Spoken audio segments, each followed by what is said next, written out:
Sure, I just didn't see all of the council members, so, but I will go ahead and call the meeting to order. It is 7 o'clock.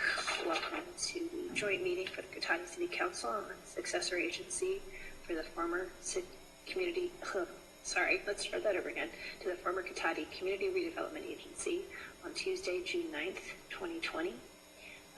If we could please have a roll call. Councilmember Delasso. Here. Councilmember Landman. Present. Councilmember Harvey.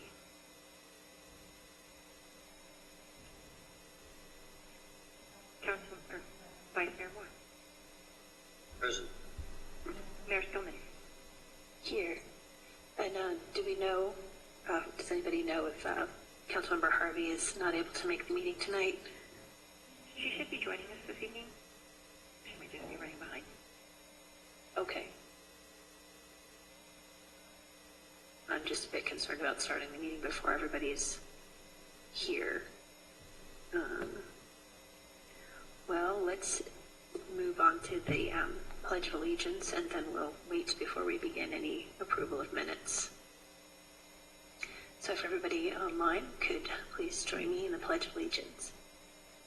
I pledge allegiance to the flag of the United States of America and to the republic for which it stands, one nation, under God, indivisible, with liberty and justice for all. Thank you. So let's hold on for just another minute. I'll see if we can maybe try texting Councilmember Harvey. I just don't want to start the meeting and then have her join in and end up not being here. So let's hold on for just one more minute. Thanks.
Well, I'm not hearing anything back. Has anybody tried checking in with Councilmember Harvey? I've also attempted to check in, and we will hopefully hear back from her. Okay. Hi, Mayor. This is, so I did speak with her. She seems to be having some communication problems. But, oh, okay. Because I know I had to upgrade or update my Zoom software before it would let me log in. So maybe she's having a similar problem. Can I ask early advice from our city attorney if there any issue with moving on to item 4 without Councilmember Harvey's presence?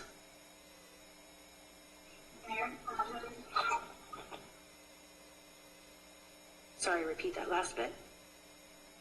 Sorry about that. No, there's an issue. You can move forward. There is a quorum. There's a majority. Okay, great. Okay, so I'll move on to item 4, approval of minutes and notice of waiving and reading of all resolutions from council meeting from May 26th. This is Councilmember Delasso. I move to approve. This is Councilmember Landman. I will second that. Okay, we have a motion and a second on the approval of minutes. Please give a roll call vote. Councilmember Delasso. Yes. Councilmember Landman. Yes. Vice Mayor Moore. Yes. Mayor Stillman. show 4, 1 abstention, or 1 absence, I guess, vote to approve. So now we'll move on to minutes. I have terrible speaking voice today, so I apologize in advance. Meeting orientation for new attendees and viewers. In conformance with the Brown Act and the adopted City Council rules, the meeting agenda includes items labeled as action items, where the City Council will consider the item and citizens are afforded the opportunity to provide comments relevant to the item being discussed. The meeting agenda also includes a citizens' business item, which is a designated place on the agenda where citizens have the right to say whatever they wish. The City Council may or may not choose to respond to comments, as the government code allows. However, if the City Council declines to respond, it should not be perceived as giving credence to or agreeing with any statements that the City Council or its members believe are incorrect, misinformed, or purposefully biased. Measure G supports police services, a variety of recreation programs for all ages, and the maintenance of our streets, parks, and public buildings. See details on the web at cotaticity.org. Citizens interested in receiving City of Cotati community alerts via text or email are encouraged to sign up at nixle.com or by texting your zip code 94931 to 888-777.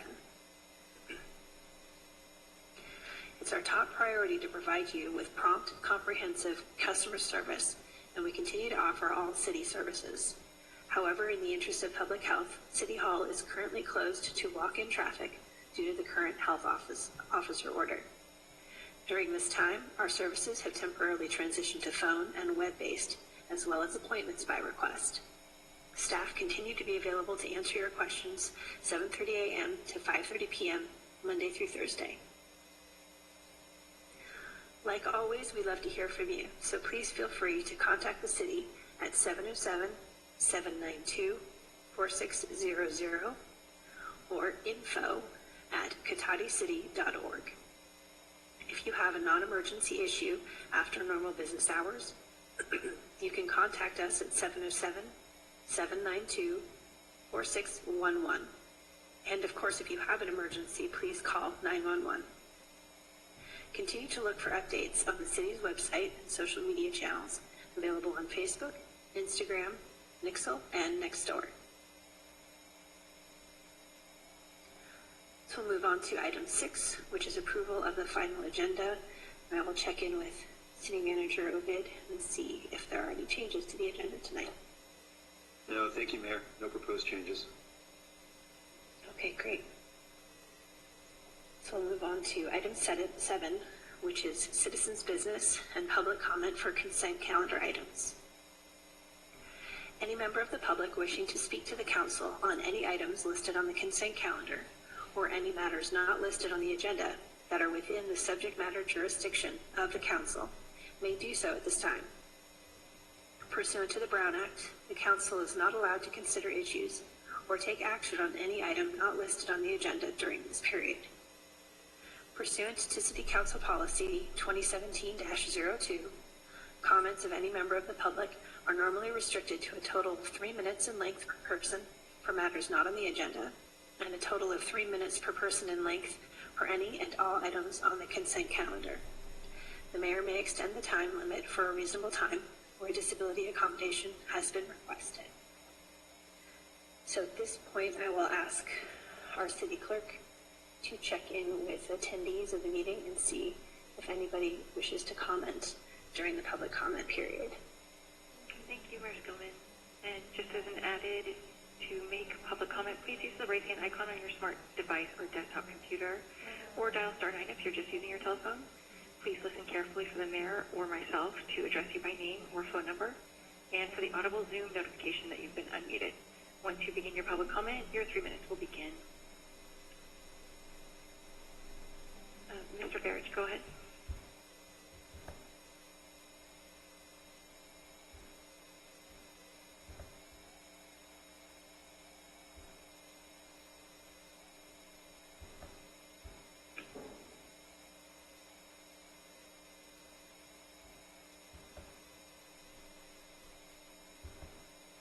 Mr. Barrett, are you present?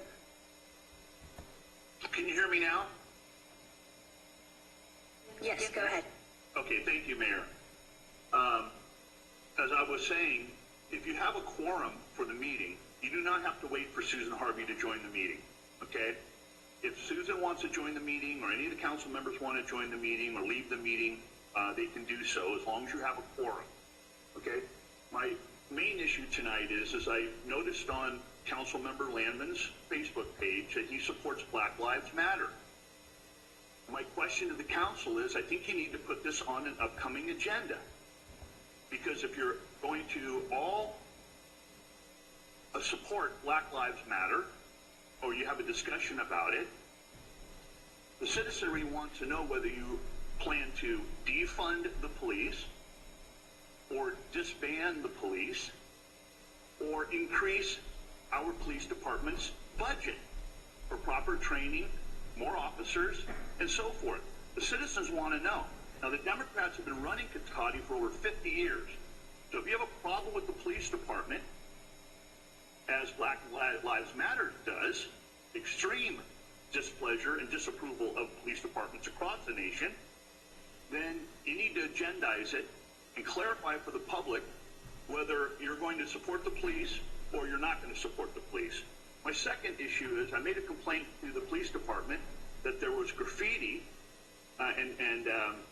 down at the La Plaza Park and the defacing of the Jim Boggio statue. I went down again today, and the Black Lives Matter graffiti posters are on the electrical panel. And I went back to the police department and I complained. This type of graffiti needs to be moved. It's inflammatory. It has not been voted on by the city council to use our parks in this fashion. It is a violation of the sign ordinance. And, you know, you can't have this down there. You need to, and also when it comes down to our other city artifacts and statues, you got Bob Coleman's memorial plaque down there too. And if there is civil unrest in Cotati, and people come down to Cotati to riot or loot or destroy public and property or deface our public property, you need to move those statues to a place of safety until you figure out what in the hell we're going to do about this. Okay? None of us want to see the statues or memorials damaged, defaced, and so forth. I don't care if the memorials are legally been put in the parks or not, because we know the one about Bob Coleman was never agendized and never approved by the council.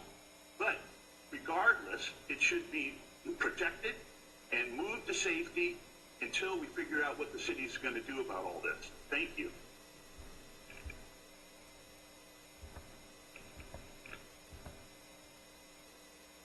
Okay, Mayor Stillman. Marjorie Crump Shears. Go ahead, please.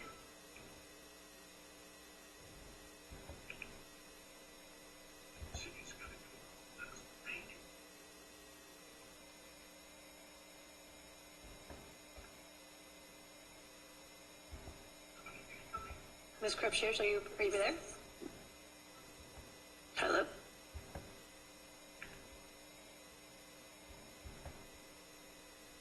I seem to hear a television in the background, but no person speaking. No, that's not me. Oh, Can you hear me now? yes, thank you. Oh, okay, good. I have lived in Cotati for 10 years. I am African American. There are 3 other people who will follow me in talking. Sue Hirsch, Will Prouty, Adrian Luby. I want to read a quote. African Americans have been living in a burning building for many years, choking on the smoke as the flames burn closer and closer. Racism in America is like dust in the air. It seems invisible, even if you're choking on it. Until you let the sun in, then you see it's everywhere. That is a quote from Kareem Abdul-Jabbar. We are seeing it everywhere. And the 4 of us who are wanting to talk with you briefly tonight cannot let this rest.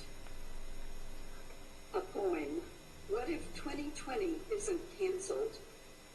What if 2020 is the year we've been waiting for? A year so uncomfortable, so painful, so scary, so raw, that it finally forces us to grow. A year that screams so loud, finally awakening us from our ignorant slumber. A year we finally accept the need for change. Declare change. Work for change. Become the change. A year we finally band together instead of pushing each other further apart. 2020 isn't canceled, but rather the most important year of them all. That poem is by Leslie Dwight. This is important. What is happening in our country is important. We will not go back to the way it was. Reverend Desmond Tutu said, "If you are neutral in situations of injustice, you have chosen the side of the oppressor." We refuse to choose the side of the oppressor, and we invite you to join us. Following me will be Sue Hirsch, then Will Prouty, and then Adrian Luby. Thank you very much.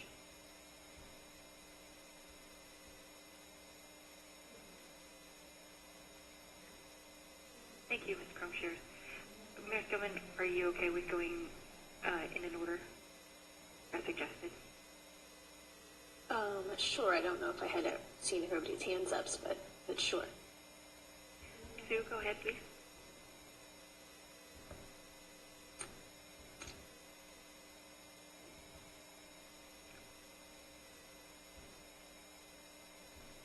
It looks like she's still muted, Lauren. Unfortunately, I think that might be on. There we go. Can you hear me now? Yes. Go ahead. Good.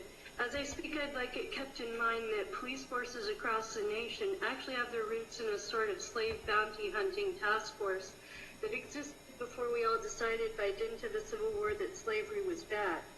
Today, it's simply swept under the rug and hidden in prisons. And there are 2.5 times more black people in those prisons than white people across the nation. Those black people are 7 times as likely to face police abuse as are white people, and 5 times more likely to be murdered by police. And considering that America gets a lot of free or very cheap labor from our prison population, I think we can all agree, at least for the sake of argument, that slavery is sadly far from dead. All taxpayers, in fact, have lately become prisoners of a system which pays police to beat and slaughter people for exercising their rights to peacefully protest. In light of current international events, my neighbors and I are only asking a small thing, which is for you to consider allowing us some form of oversight of police performance and their funding. We're also asking for a review of the qualified immunity policies and to have body cameras put on all police officers. Use of force by officers in Rialto, California went down by 60% after police began to be required to wear those body cameras. That stat is from The Guardian and also Truth in Media. My friend and neighbor Will Prouty mentioned to me that over half the city budget funds the police. We think it would serve us better to put a bit more of that funding into other types of services, and that might help us to have less need of the police. Some good places we could put that extra funding are housing for the homeless, education and drug addiction, and mental health services. Mentally stable people with places to live don't go around the neighborhood brandishing weapons and yelling invectives or doing their business in public places. We don't need more funding to pay for more weapons for the police. They need to be better trained in de-escalation tactics and non-injurious and non-lethal use of force. If a situation is dangerous, then a police officer shouldn't be dispatched to that situation alone or should call for backup. In this way, they can arrest a person without causing them injury. If he or she isn't alone, then a suspicious or dangerous person is generally going to be less inclined to resist arrest simply because they can see more than one officer nearby. I had more, but thank you. I'll yield the floor now.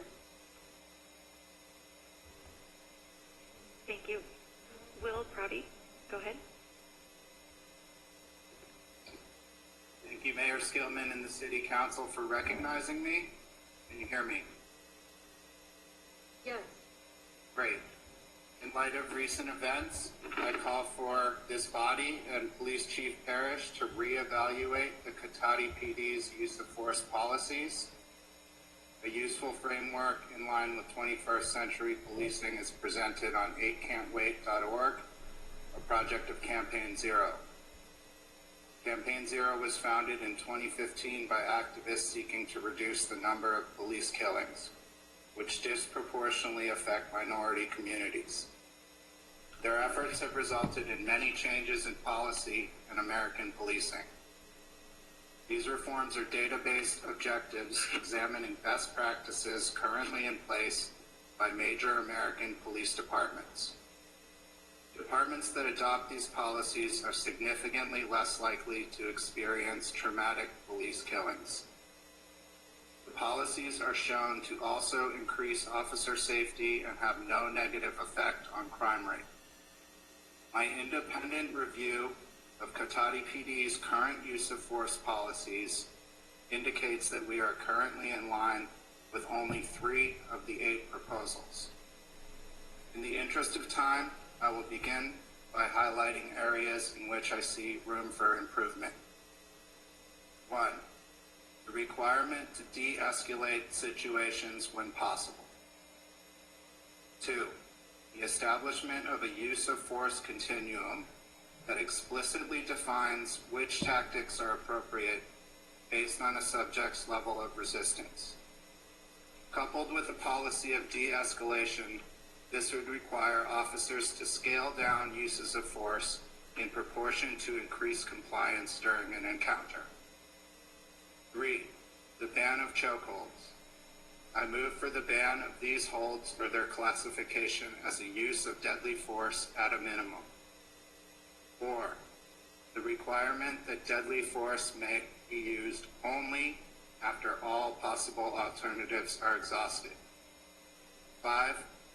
Finally, the requirement of documentation of any use of force, including the brandishing of a police weapon to initiate compliance. I believe this reporting should be transparent and available to the public. Documenting uses of force could help the city to avoid costly litigation. I ask you to place on the agenda an objective review of these policies, which includes community members. We want to know who is writing the current policies. Please consider taking the time to reevaluate these policies in the interest of public safety. If given more time, I'm happy to answer questions from council members regarding my analysis of specific issues with any of the current policies I have mentioned. I will share my findings with this body by email. Thank you for your time.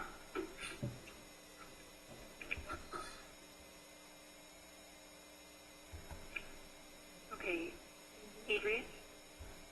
Good evening. I'm Adrian Lobby, and I live on Kingston Way in Cotati. I didn't come here tonight to make accusations. There's a lot about the Cotati Police Department that you council members, Chief Parrish, and staff, and other people know much better than I do. I know that. What I also know is that the Cotati Police budget is approximately $3.7 million a year from our general fund. Our entire city spends over $6.8 million a year from that fund, only that.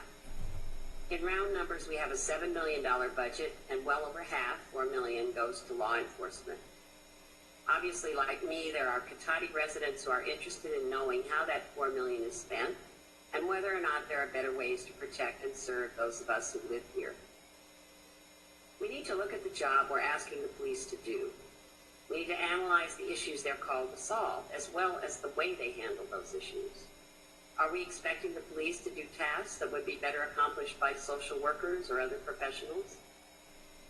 Given the protests and revelations of the last 2 weeks, we especially need to find out if the police are citing and arresting black and brown people at a higher rate than white people. Are they arresting poor people at a higher rate than well-off people? And what happens to those who are arrested? Do they end up continually cycling through the criminal justice system?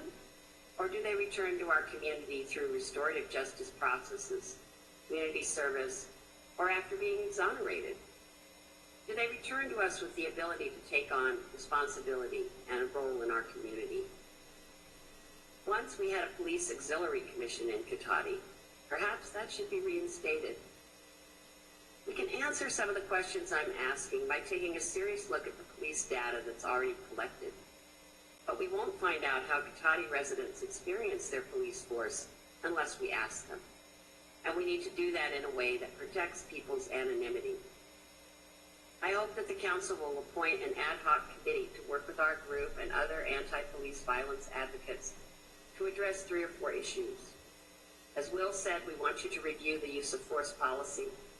We'd like you to design an outreach system, particularly to Black, brown, and poor residents, so we can find out what they think is going on. We'd like you to review existing records of policing in Cotati and the function of the defunct Police Auxiliary Commission. And finally, to discuss any other important and connected issues that arise.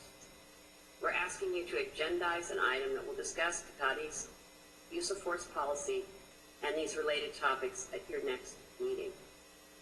I realize that I'm asking for a lot of work, but as you know, the Roanoke Park Police killed an unarmed man in a similar way that Black men have been killed around the country. Let's do this work now, so we don't have to think about all this after somebody is dead. Thank you very much for your time.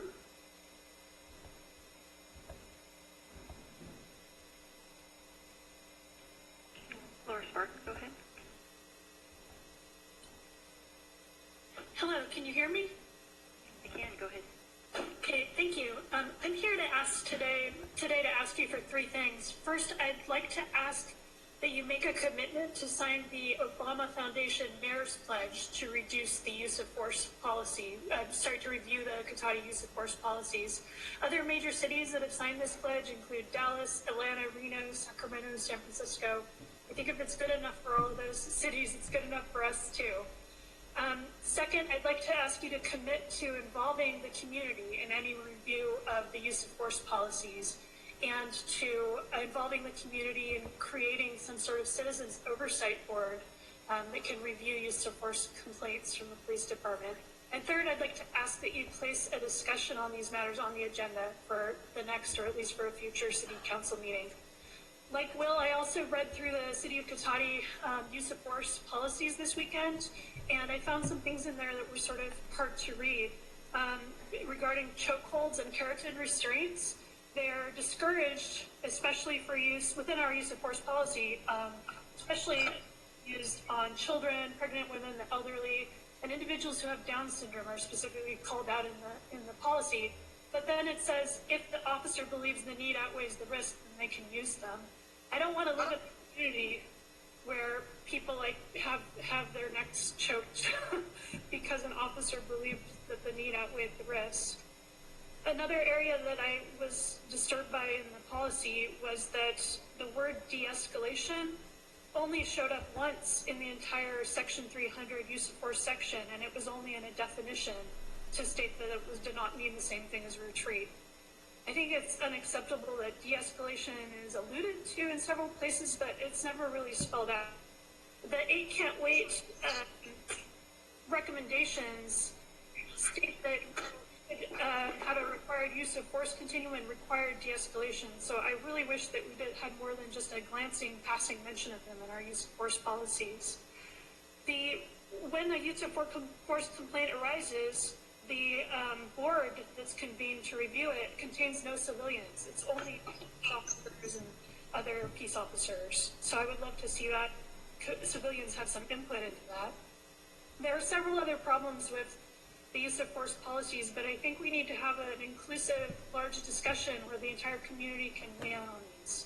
The first line of the Cotati Police mission statement is, we, the members of the Cotati Police Department, are committed to being responsive to our community in the delivery of quality services.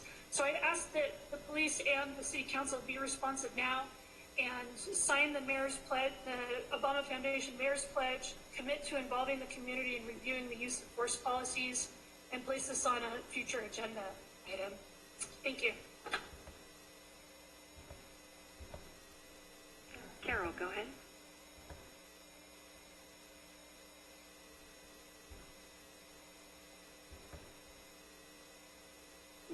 I'm Carol Williams. I live at 361 East Bull Street in Cotati, and I have lived in Cotati for 46 years. I would like to support the previous speakers who have asked for the City Council to agendize review of police policy use of force, and also look at the amount of funds that are designated to support the use of force. And I'd also like to point out that today the San Francisco police chief announced his willingness to defund portions of his budget that are allocated for use of force and consider their reallocation for services to the community. Thank you very much for your time, and I look forward to your future report and public hearing about the use of force, and I will definitely plan to attend that. Thank you. Lori Alderman, go ahead.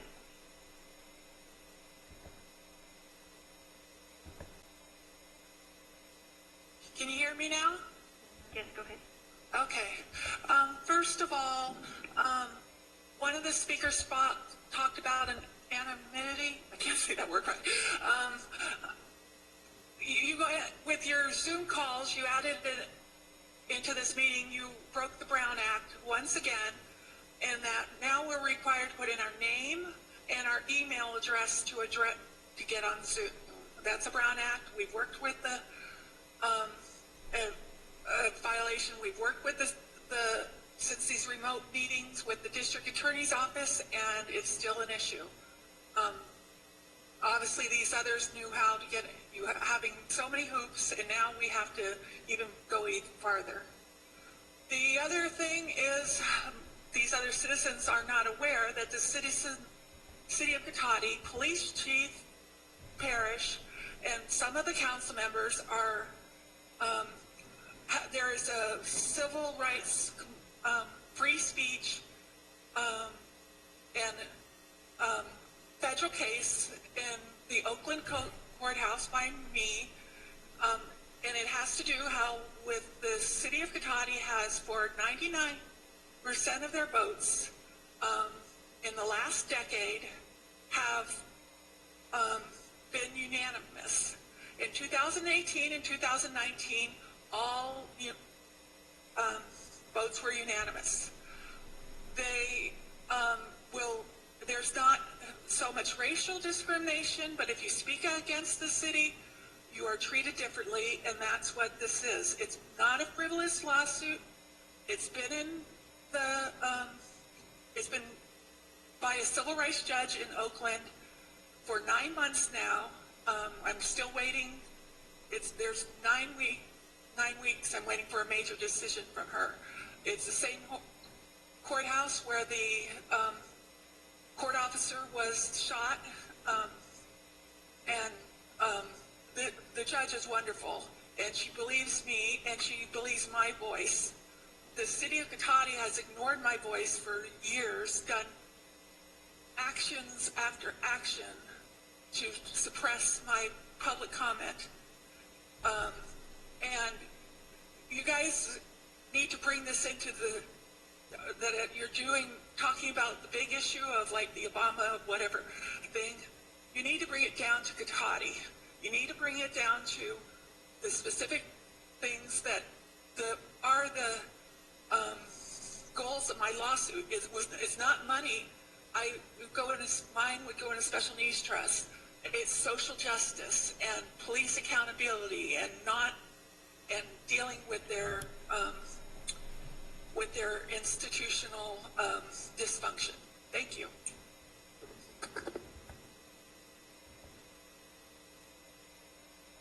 David Healy, go ahead.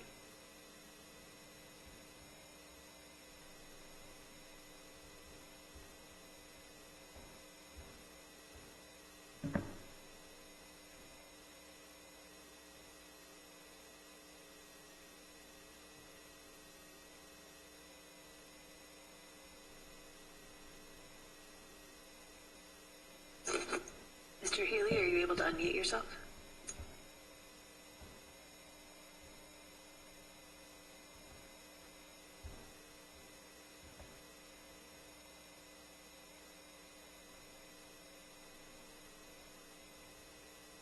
Unfortunately, I don't think he's able to talk for some reason. So, Mr. Haley, if you can hear me, if you can possibly dial in on a home phone, that would work.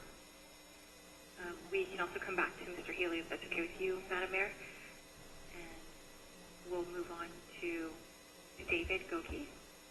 Go ahead, please.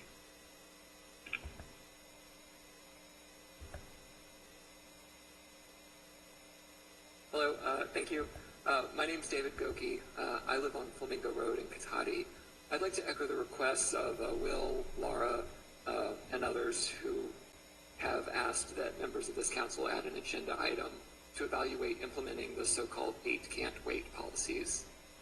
Very briefly, these policies are banning chokeholds and strangleholds, requiring de-escalation from law officers, requiring warning before shooting, requiring exhausting all alternatives before shooting, giving the officers a duty to intervene, which is requiring them to intervene to stop excessive force used by other officers and report these incidents, banning shooting at moving vehicles, and requiring a use of force continuum, which is restricting the most severe types of force to the most severe situations, and finally requiring comprehensive reporting. These guidelines strike me as common sense, non-political, and frankly the bare minimum that we can ask from the officers that serve this community. They require simple things while leaving room for the officers to judge what is appropriate and what is reasonable in each individual situation. Most importantly, they're backed by solid data indicating a large reduction in police killings when all are implemented. Maybe these aren't a problem in Cotati today, and if so, that should make it even easier for us to pass. I love living in Cotati, and I hope the City Council can help make it a better place for all of its residents. Please let our city be an example to the rest of the Bay Area and add an agenda item to implement these policies. Thank you. Jenny Blaker, go ahead.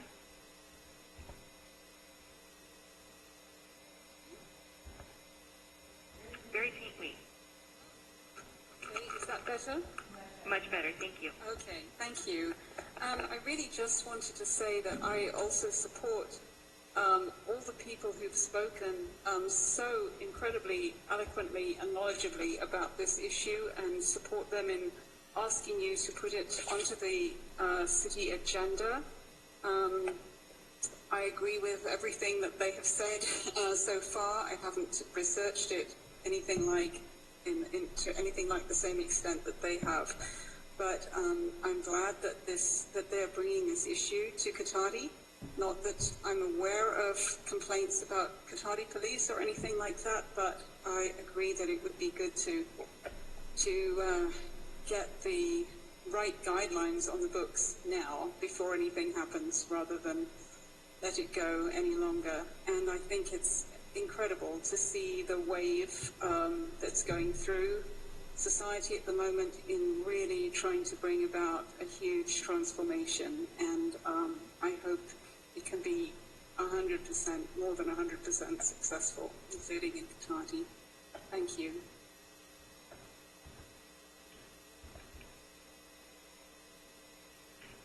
Tessie Barton, go ahead. Hi, my name's Tessie Barton. I've been a Cotati resident for some time now, and just like before, I want to support everyone else on the same issue. I'd love to see this as an agenda item. Love to ban the use of chokeholds. I think at this point there's just no need for them. I'd like to emphasize the use and the need of de-escalation before getting there. I'd also like to look into allocating Cotati PD funds going back into the community. Hearing some of these facts that I didn't even know these numbers, that over half or about half of the community's budget is going into the police force in Cotati, it doesn't seem like it makes sense or adds up. So thank you so much for hearing me, and I'd love to have this be part of the community and add it to an agenda item. Thank you. And Mayor Skillman, we'll try David Healy one more time. David, go ahead.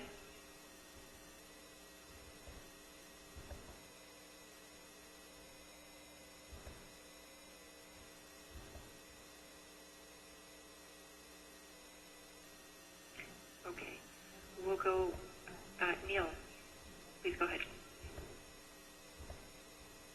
Hello, can you hear me? Yes.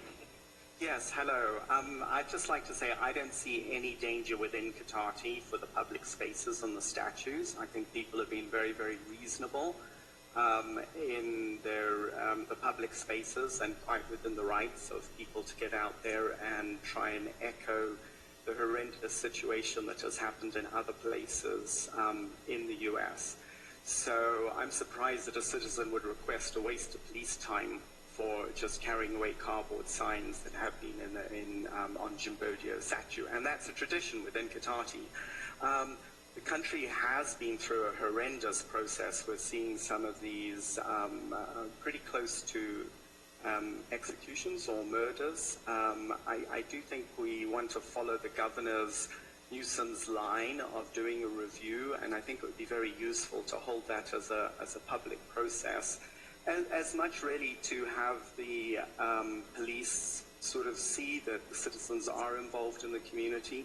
I do think we have had some very good reports in the past on the police side of things. There is a community policing that is going on, but I do think that it's a very useful process to go through and review these, particularly the cartoid hold.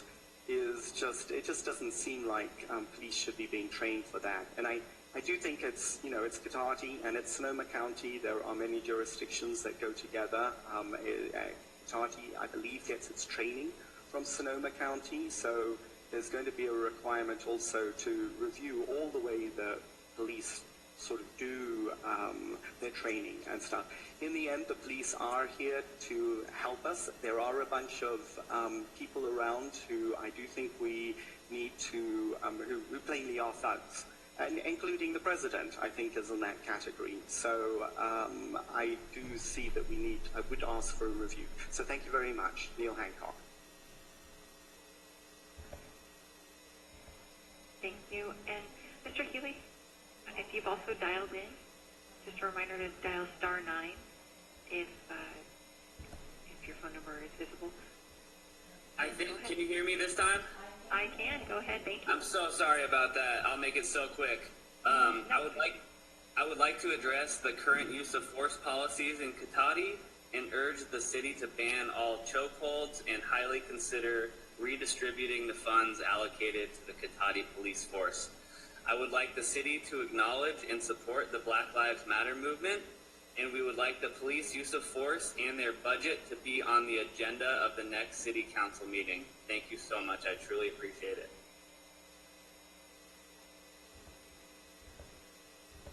Thank you. And Mayor Stillman, that'll be it for public comment. Okay, so that covers citizens' business and consent calendar.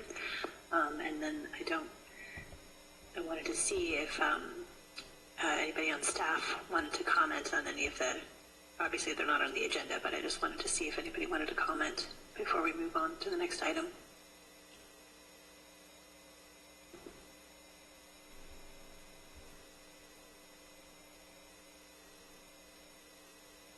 Okay, hearing none, I will move on to consent calendar. We have items A, B, C, D, and E. Mayor, this is Councilmember DeLosso. I would move to approve items A through E. Thank you, and I noticed that Councilmember Harvey has her hand up. Did you need to jump in there, Councilmember? I was going to make that motion, but I'm happy to second the motion put forward. I'll look for the hands better this time. Okay, so we have a motion and a second. Can we please have a roll call vote for passing of the consent calendar items? Councilmember DeLosso. Yes. Councilmember Lehman. Yes. Councilmember Harvey. Yes. Vice Mayor Moore. Yes. Mayor Stillman. Yes. Okay, thank you. So that's a 5-0 vote to pass consent calendar items. So we'll move on to item number 9, direction on future agenda items. And I see Councilmember DeLosso, you have your hand up. Go ahead. Yes, I thought I'd follow protocol and actually raise my hand. Thank you. So that was a very good discussion, I think, that we had there of 13 different speakers. And even if the speakers didn't come to the meeting tonight, I certainly would encourage us as a council and our staff to have a discussion on the use of force policy. I read through it a couple times this weekend. I pulled up a number of very positive statements that were in there. Not trying to be biased, but looking at some of the language that is used. And I believe one of our speakers had mentioned something about body cameras. I believe it was Ms. Hirsch.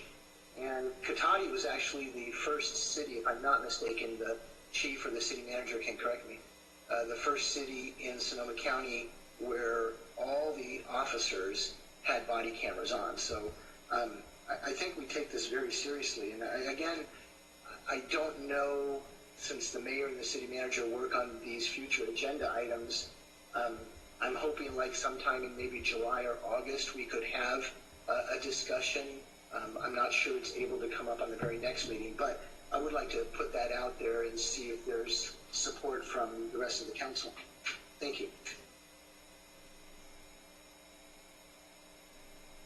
Okay, thank you. And I also see Councilmember Landman has his hand up. Go ahead, Councilmember Landman. Yeah, I was found myself walking down the same road as my colleague, Councilmember Delasso. I don't think it comes as a surprise tonight that there's a great interest in the community, both locally, nationwide, actually worldwide, to review law enforcement policies to ensure that they're following best practices, that they're up to date, and that they meet the needs of the times. So with that, I believe we owe the community an opportunity to hear a discussion how up to date our local community policing policies are, how our use of force standards work, and how they measure up with emerging new proposed standards like A Can't Wait.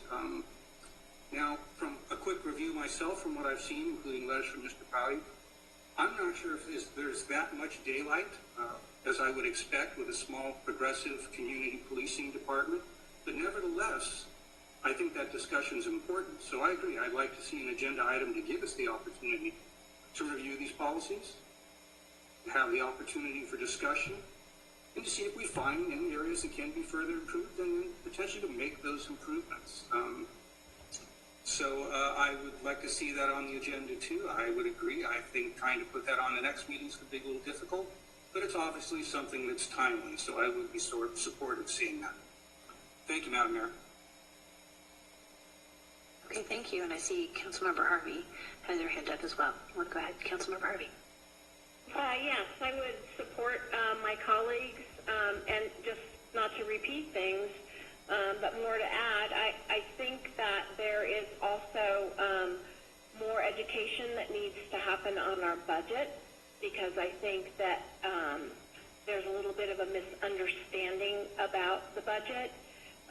There are multiple funds, and the police happen to come out of the general fund, but there are other funds, so Public Works gets spread along the other, some of the other funds. So I think we can do a little bit more educating on that, because when one small group comes out of only one fund, it will definitely, mathematically, look like it's a bigger hunk of the pie, and I think that that's been put out there a couple of times, and it's just, I think, more education that needs to happen. And I think along with that education, I think that we need to provide more information about how our officers are trained, why the policies are what they are, where they come from, the training that's provided along with that. So we have to be very careful in that we don't want to have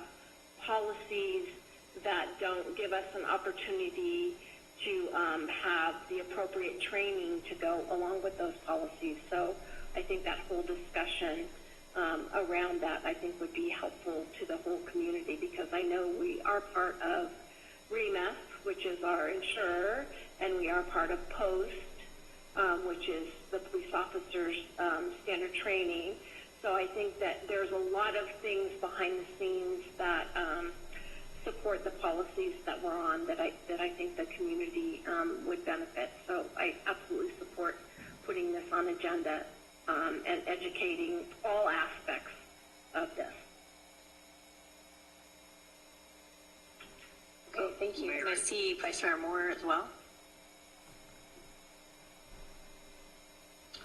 Thank you, Madam Mayor. Yeah, I don't want to repeat and be redundant, but I would support my fellow council members, and I think that this is a situation of utmost importance. I think Cotati does a lot of things very well, but as we review things and as we move forward, we're always looking for ways to improve, and I would support this, and I would support this as a agendized item sooner rather than later. While it's very fresh in people's minds, and maybe there's some trauma associated with this, I think the sooner that we address these and the sooner we can correct any deficiencies that we may have and reiterate some of the strengths that we do have. So I would support this moving forward sooner than later. Thank you. Hey, Mayor, it's the Chief. I wanted to make a comment regarding what Councilman Delasso said about the body cams, and I have the other things. Oh, sure. Go ahead, Chief Parrish. So the councilman's correct. Cotati Police Department was by far the first law enforcement agency in Sonoma County to do full deployment of body-worn cameras. And beyond that, it's associated with the cloud, so it's secured in the cloud as well. Just a few other things. So this weekend we had 2 demonstrations at the Cotati Police Building. They were great demonstrations.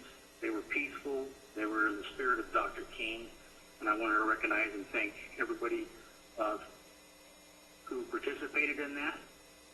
And that was about our topic, about police reform. So the Cotati Police Department is not perfect. I know that. I know in the United States that law enforcement's not perfect. And I'm sure that in Sonoma County here, that all the chiefs and the sheriffs are willing to listen to public comment and input. We welcome that. Cotati PD does use best practices. When we hire people here at Cotati Police Department, we use a retired police detective lieutenant who is a certified PI, and he does our background investigations thoroughly. And anybody that he identifies as a problem or potential problem or future problem, we do not hire that personnel. That's where it starts. As far as de-escalation, all of our officers attend a crisis intervention training, and that is to deal with people that are in mental health crisis. So all of our officers go through that training. In addition, the best practices are just having officers, but at Cotati PD, we even send the dispatchers to the crisis intervention training so that the dispatchers can recognize when somebody's in crisis and let the officers know ahead of time. So just so you know, our police policies it's a company called Lexipol, and just about everybody in California and other states use this policy, and it can be changed. But Lexipol ensures that policies are constitutional and current with the latest federal and state laws, as well as any case law. And I do want to share with you that California in policing, as far as use of force, is one of the top 50 states for stringent guidelines. So in 2019, Assembly Bill 392 updated the use of force guidelines for peace officers. And like I said, it's one of the most stringent in the nation. And it addresses nearly all of the use of force policies in the Obama task force, from which the 8 Can't Wait is actually derived. And so I'm a member of the California Police Chiefs Association. Our association worked with the Assembly on this bill, So did the State Sheriff's Association. And again, I'm sure that locally we have the Sonoma County Law Enforcement Chiefs Association, which I'm a member of. And again, I just wanted to share with you, I'm sure that my group locally here is willing to listen to our citizens and go from there. Beyond that, I hope you would follow the police department on social media, Facebook and Instagram. And every year we have a national night out through COVID-19. I hope to do that in October. We usually have it in August. I hope to see you at National Night Out. As far as the carotid restraint, that's what has been called the chokehold tonight. It's the carotid restraint. Actually, I've already directed police staff here in Cotati that we will no longer use the carotid restraint. And in fact, it has been decertified by the California Peace Officer Standards and Training. So, thank you, Mayor and Council.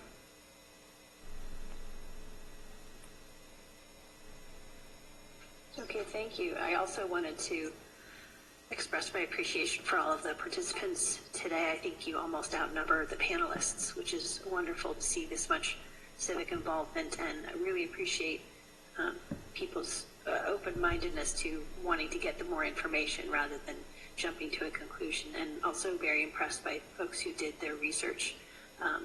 So thank you all very much for the time that you put into this, and we will definitely be addressed again. So let's move on to item 10 for public hearings. And the first item we have is the Jamie Lane 5-lot affordable housing subdivision. I believe I'm turning this over to Noah Hausch. Thank you, Mayor Skillman, members of the council, and the community staff who are with us today. I'm going to, as I identified, the item before the commission this evening is the Jamie Lane residential subdivision. And I'm going to attempt to control the PowerPoint. Great.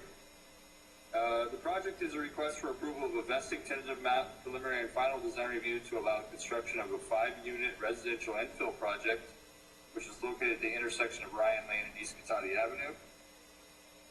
If approved, these actions would allow the subdivision of an existing 0.67 acre parcel into 5 new individual lots and allow the construction of 5 new single-family homes on those lots. All 5 of the homes are proposed to be deed-restricted affordable housing, and they are identified as intended to serve moderate-income individuals. There's a significant amount of background on this site and this project, as discussed in the staff report, but just to summarize, in 2004, a rezoning of the site and a different tentative map were approved, allowing up to 10 units to be developed on this property.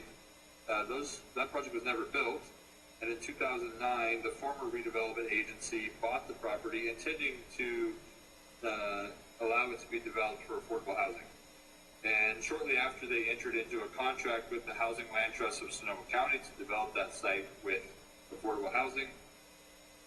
The Housing Land Trust is the applicant for the current Jamie Lane project as well, and Deb and Steve LaFranchi and their team are going to provide a brief presentation after the staff presentation. In 2012, a separate 6-unit project was approved but never built on the site. And then in 2019, a new application was filed proposing to develop the current project that's before the council this evening. In March of this year, staff sent out a notice of application to all the surrounding residents in order to notify them that the project was, a new project had been proposed and was moving through the development review process and requesting their input and identification of any concerns they have. And then just last month, the Planning Commission reviewed the project and voted unanimously to recommend that the City Council approve the project. To provide a little context, the property identified here with the red star, as mentioned, is on the corner of Ryan Lane and East Cotati Avenue. It's primarily surrounded by residential development, but does have a commercial parcel to the east.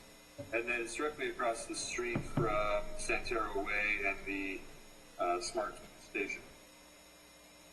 Next slide is a aerial photograph, zoomed in a little bit to provide more of the context, with the property identified with the yellow square or rectangle and it's undeveloped.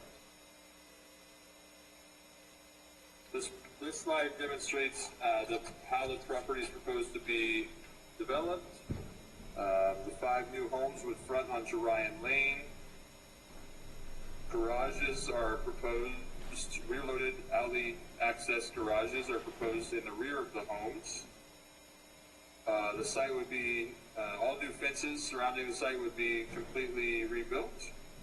And then there is an emergency vehicle access off of East Cotati that would only be opened if needed by emergency personnel to provide a secondary access to the site.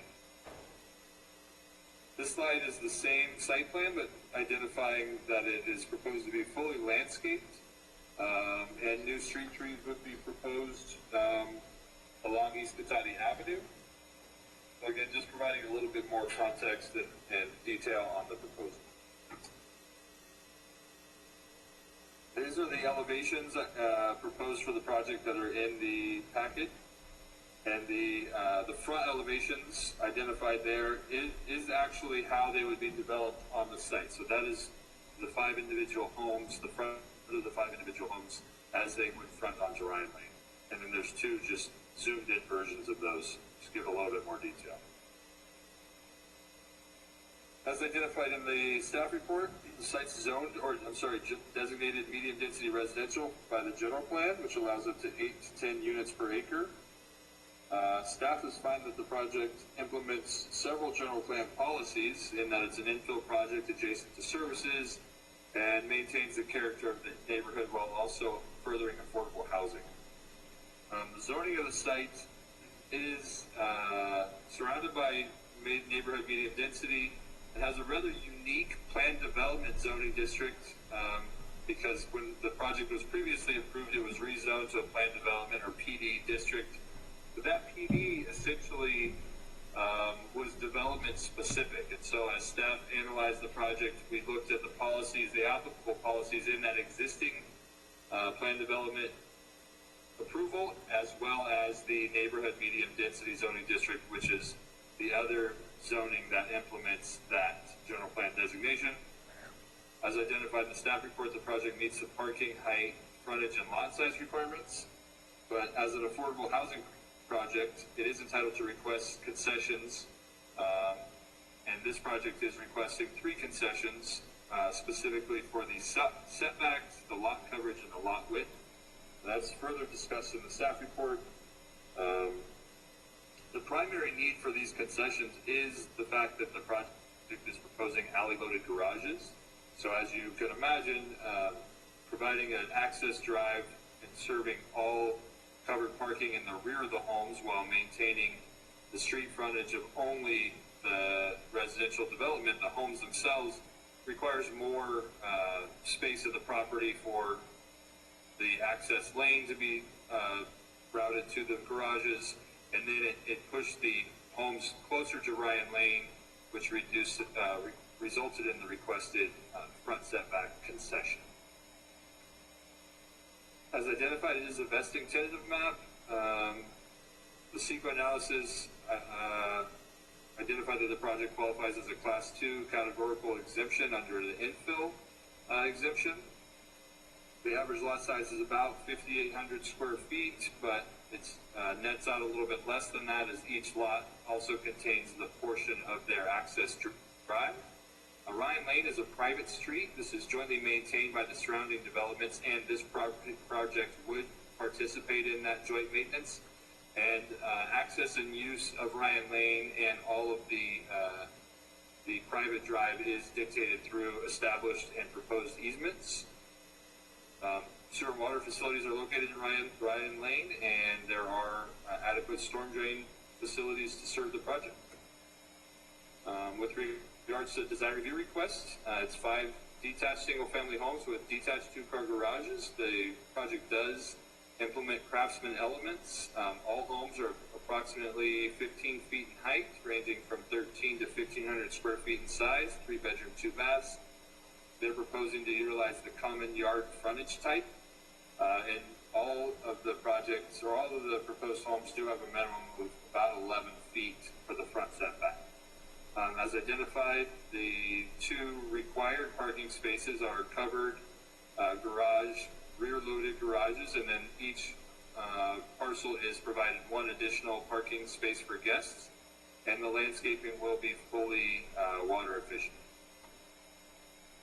In response to the notice of application, staff received several comments from the neighboring homeowners associations, and they were primarily identifying concerns over parking. There seems to be some parking impacts in that neighborhood, as I'm sure the council is aware of, and the concern was that they did not want any additional impacts from this project on those parking requirements, or on those parking issues.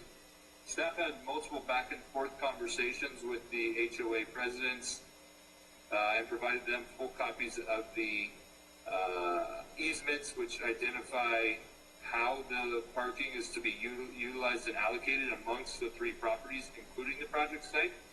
And no additional comments were received after all of the information was provided to those interested parties, and nobody provided additional feedback to the Planning Commission or at the Planning Commission meeting. Based on that, staff is assuming that the concerns were addressed through the communication. However, we have not received an email explicitly stating that. But all parties are governed by the existing easement, and any concerns or disagreement amongst those parties are civil matters between those parties, and it's explicitly stated as such in the easements governing the parking and use of the Ryan Lane site. The Planning Commission recommended City Council approve all entitlements with a unanimous vote. And in Cotati, if any element of a project requires City Council approval, such as a subdivision, which does require City Council approval, all elements of the project rise to the City Council for decision, which is why the design review is also before the City Council for action. With that, it is recommended by the Community Development Department and the Planning Commission that the City Council review the proposed project and adopt a resolution finding the project exempt from CEQA under a Class 32 categorical exemption, and approve the requested tentative map and design review for the Jamie Lane 5-lot residential subdivision. And I am available for any questions, and Dev and the Land Trust team is here to present shortly after. Okay, thank you. So I will bring it back to council first and see if there are any questions for staff. Okay, I see Councilmember Lamon, you've got your hand up. Go ahead, Councilmember Lamon. Thank you, Mayor Steelman. Yeah, just one question, Mr. Housh. So one thing caught my eye. First of all, I want to say this is a well-designed looking project. Having affordable workplace housing by the Smart Station makes a lot of sense. The only concern that rose to mind for me was that in order to meet that standard, these houses, instead of being the more traditional built on site or stick built, as we like to say, are prefab to some degree and then finished on site. And I didn't really have an image or a render to look at, some just elevation line drawings. And my concern was, will this match the look and feel, the quality of the other more traditional homes on Ryan Lane? Now, doing some research on MH Advantage Homes, I saw some pictures that indicates that's certainly quite likely, but I wondered if I could have you or the design team just confirm that for me, because I'd want to make sure that any addition to Ryan Lane, it only makes the place better, as opposed to anything that might be problematic in terms of appearance. Thank you, Councilmember Lamon. I'll let the design team kind of respond to that, but I will say modular housing and modular construction is kind of a trend we're likely to see more of moving into the future for development projects. It allows developers to control a lot of the timeline issues, and even actually have more control over the quality of the construction because it's in a factory setting versus, a job site setting. But I will say, in looking at the proposed materials for the exterior finishes, they're all consistent with typical residential stick-built finish types.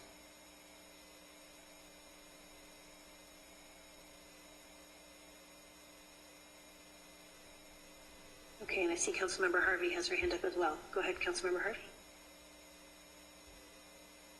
Yeah, I just wanted to chime in on that. I think Noah's point that manufactured housing has come a long way. Having gone through at least one of the facilities that does this, it really does allow for a lot to be done in a very controlled environment, and you're not confined by the weather, and they're just able to do so much more consistently. So I think it's come a long way from 20 or 30 years ago in what we thought were manufactured items. I mean, some of the ones now, they go all the way to having them fully furnished, and all the electrical and wiring and plumbing and all that, attached outside where those professions can come in and easily attach those units. So I think we've come a long way. I also want to thank staff. I had a few questions that they were able to answer for me earlier. So with that, I will turn it back to you. Okay, and then Noah, was there a further part of the presentation, or were we? I was confused. So Deb Getchus of the Housing Land Trust, she's the executive director. I think she is teed up to give her presentation basically on the model that the Land Trust uses and answer any additional questions. That whole design team is here. We as staff and her team are available to answer and address any questions or concerns from the public or the council. And Deb, I think they're ready if you are.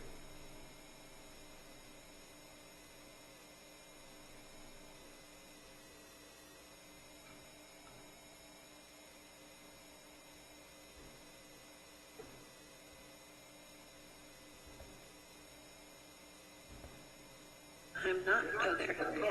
Yeah, I don't have my screen because I have yours. Thank you for doing that. So my name is Deb Getchus. Thank you, Noah. That was an excellent presentation. And Madam Mayor, council members, I'm delighted to be with you this evening and to present a little bit on the Housing Land Trust model. Before I get started, I want to point out that we have already partnered with you and that you've got 5 land trust homes in partnership with us at Woodland Hills. So those are perpetually affordable, as these will be going forward. So our goal is to house our workforce, and it's all about the paycheck. So the price of the home is tied to the income that the workforce is earning so that it remains affordable in perpetuity. It's completely divorced from the market, the appraised value, and any of the other indexes. Because the only thing that really can determine what is truly affordable is what someone is earning in our community. The second part of the land trust model is that we're creating a community asset. The land beneath the home is set aside for the benefit of the public. So just as parkland is set aside for the benefit of the public forever in the community, the land underneath the home is going to be used for only one purpose, and that is for the house that sits on that land to remain affordable for a specific income household. We serve many of these cities in Sonoma County, and we already, as I mentioned, have a partnership with you, and look forward to continuing that. Our partnership generally works with the city, the developer, and the land trust. This particular project is a little bit different because it's 100% affordable. It's not just inclusionary, and it is really a highest and best use of underutilized land. And what we're doing here is also creating a prototype to show that land that is in and around town that isn't penciling for market rate development, where you might have your traditional inclusionary, can actually be put to good use to create housing for our local workforce. We are here to be your adjunct staff, to provide you with the capacity to create affordable housing and to work closely with your staff and to help you meet your housing goals. So we think of ourselves as the entity that helps to lessen the burden of government to provide housing for its citizens. So how does the model work? The land is deeded to the trust, and we hold it as a benefit for the community in perpetuity. The house that sits on top of the land is sold to the family for a 30-year fixed mortgage tied to their paycheck. The land underneath the house is leased to that family, and it is leased through a 99-year renewable ground lease.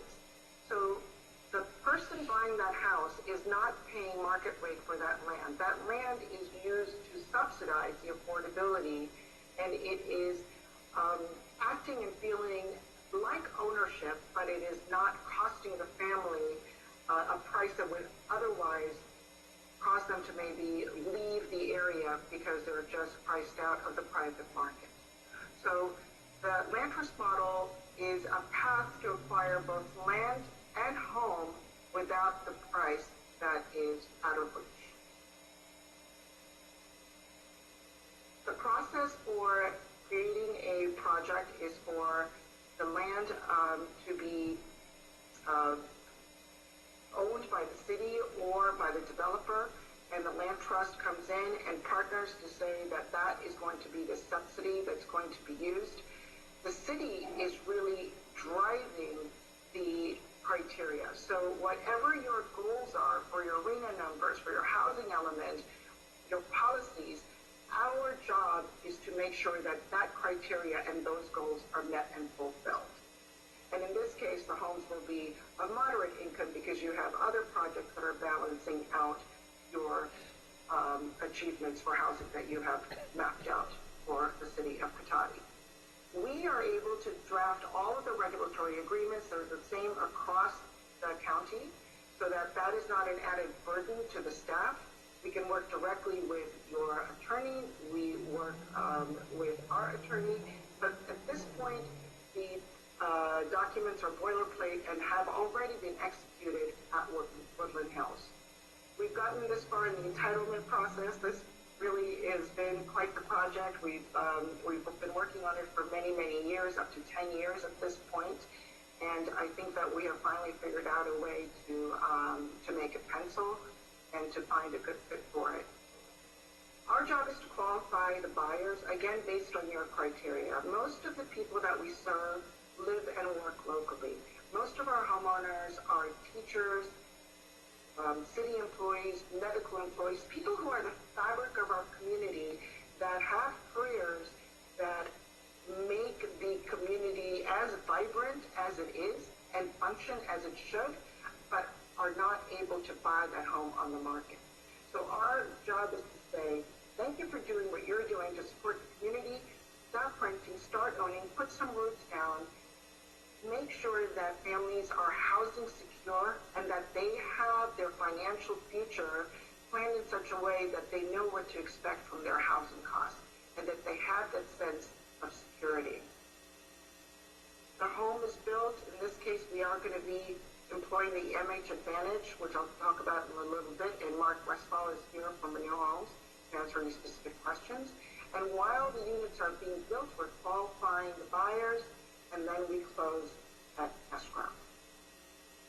What we look for to qualify a buyer is not very different from what one would need to qualify to buy any house. What is different is that our qualifying ratios, that is the amount of money spent on the total housing cost, shouldn't exceed more than about a third of what someone's paycheck is. And then we look at the total debt, including the new housing costs, and we don't want to see that exceed past 43%. This is insurance. We know that our homeowners succeed when the ratios make sense and they're able able to carry that mortgage and manage their finances. You can decide if you want to have a preference to qualified applicants who have lived or worked in the city, and that is something that I can work with on a staff level, or we can certainly discuss that tonight. So how do we keep the home affordable for subsequent buyers? Again, the price of the home is tied to the paycheck, not the market. The index tied to the resale is the area median income. That's a chart that comes out from the state every year. In order to keep the homes affordable to future buyers, our homeowners agree to sell their home for a limited price when they decide to move. So they buy their home for a restricted price that's affordable, and it's a pay-it-forward model. The quality of life is improved because you're living in a beautiful house in a community where you want to live. And then when you're ready to move, whenever that is, you sell it to someone that's in the income level that you were in when you moved in. The maximum price is calculated based on what was paid initially and the annual increase based on the change in that area median income chart that comes in. For example, these are real numbers from Sonoma County. The initial median income in 2006 for a family of 4 at 100%, which is median income, was $75,100. 10 years later, in 2016, the median income for that same family of 4 at 100% was $82,400. The change in income from 2006 to 2016 was 9.72%. Now that increase could be more, could be less. It depends upon what the AMI change is. The trajectory, the historic track record for AMI is that it rises over time. We have had 16 resales and they've all been successful. So given this scenario, if the initial purchase price for that home in 2006 was $300,000, and if the change in median income, as we saw, is 9.72%, then the maximum amount that that family can sell their home for is $329,161 and yes, 12 cents. So the total appreciation just from the AMI is $29,161. The total equity, however, is made up of more than that. The total equity, the amount that someone walks away with when they sell their house, is a combination of the appreciation, that's the $29,161 here, plus the debt reduction. Remember, they've been paying a mortgage, not rent. So whatever they've retired on their mortgage, whatever principal they've paid off, they get that back. And any down payment, which is generally not required. But if it is, they get that back. There is no equity sharing, there are no silent seconds, nothing. It's a 30-year fix, and it's tied to AMI, and whatever equity you build, you put that together, and that is your equity. Stewardship matters. We are in touch with our homeowners every single month. By the time we sign at the close of escrow, we've been having conversations with them for over a year.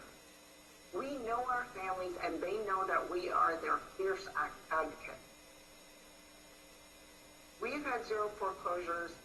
We know that part of that reason, and a big part of that reason, is because we are that network, that counseling entity, that support system that first-time homebuyers need to succeed. Our focus is not on how many homes we have. Our focus is on how many families we've served. We've served 100 families. We have 84 homes. We have homes where one house is now serving the 4th family. And each time that home has been sold, that homeowner has been able to go out and buy a market rate house. And the home has remained affordable without additional subsidy to the subsequent buyers. Because land is a finite resource. We only have so much of it, and it takes so much to get a project done and off the ground, as we all know, that all that equity, all that subsidy, all of that investment, donation, grants, what have you, needs to be protected. And subsidy retention, so that it keeps on giving for generations, is really the type of investment that we need to see in our community. So why does subsidy retention matter? We need to protect the public investment. This land is coming from the city of Cotati. You are investing in it. We're going to protect it forever, and it will continue to provide the affordability in future years and eliminate additional need for government and private subsidies as the units are resold. We're tying the subsidy to the unit, not the family. The family's going to pay what they can afford, period. Anything else to make it affordable is going to be front-loaded, and it's going to be put into the unit, not given to the family in the form of a second or something like that. We're going to be maintaining income-targeted workforce. If that house is meant to serve a family at median income, that's who's going to go in next and in subsequent sales. And we are together doing two things. We're creating community wealth because we're setting that land aside forever in Cotati for that purpose. And we're creating personal wealth because someone has a chance to build equity while maintaining future affordability. It's a balance. The City of Cotati and the Housing Land Trust are continuing the partnership. Once again, we will be creating community wealth by preserving land that will benefit the community in perpetuity. We're partnering with a nonprofit, that's us, Housing Land Trust, to steward a finite resource that serves as a permanent subsidy to individual families generation after generation. We're making home ownership a reality for the workforce in our community. We are recovering from so many devastating circumstances between the fires and the floods and so on.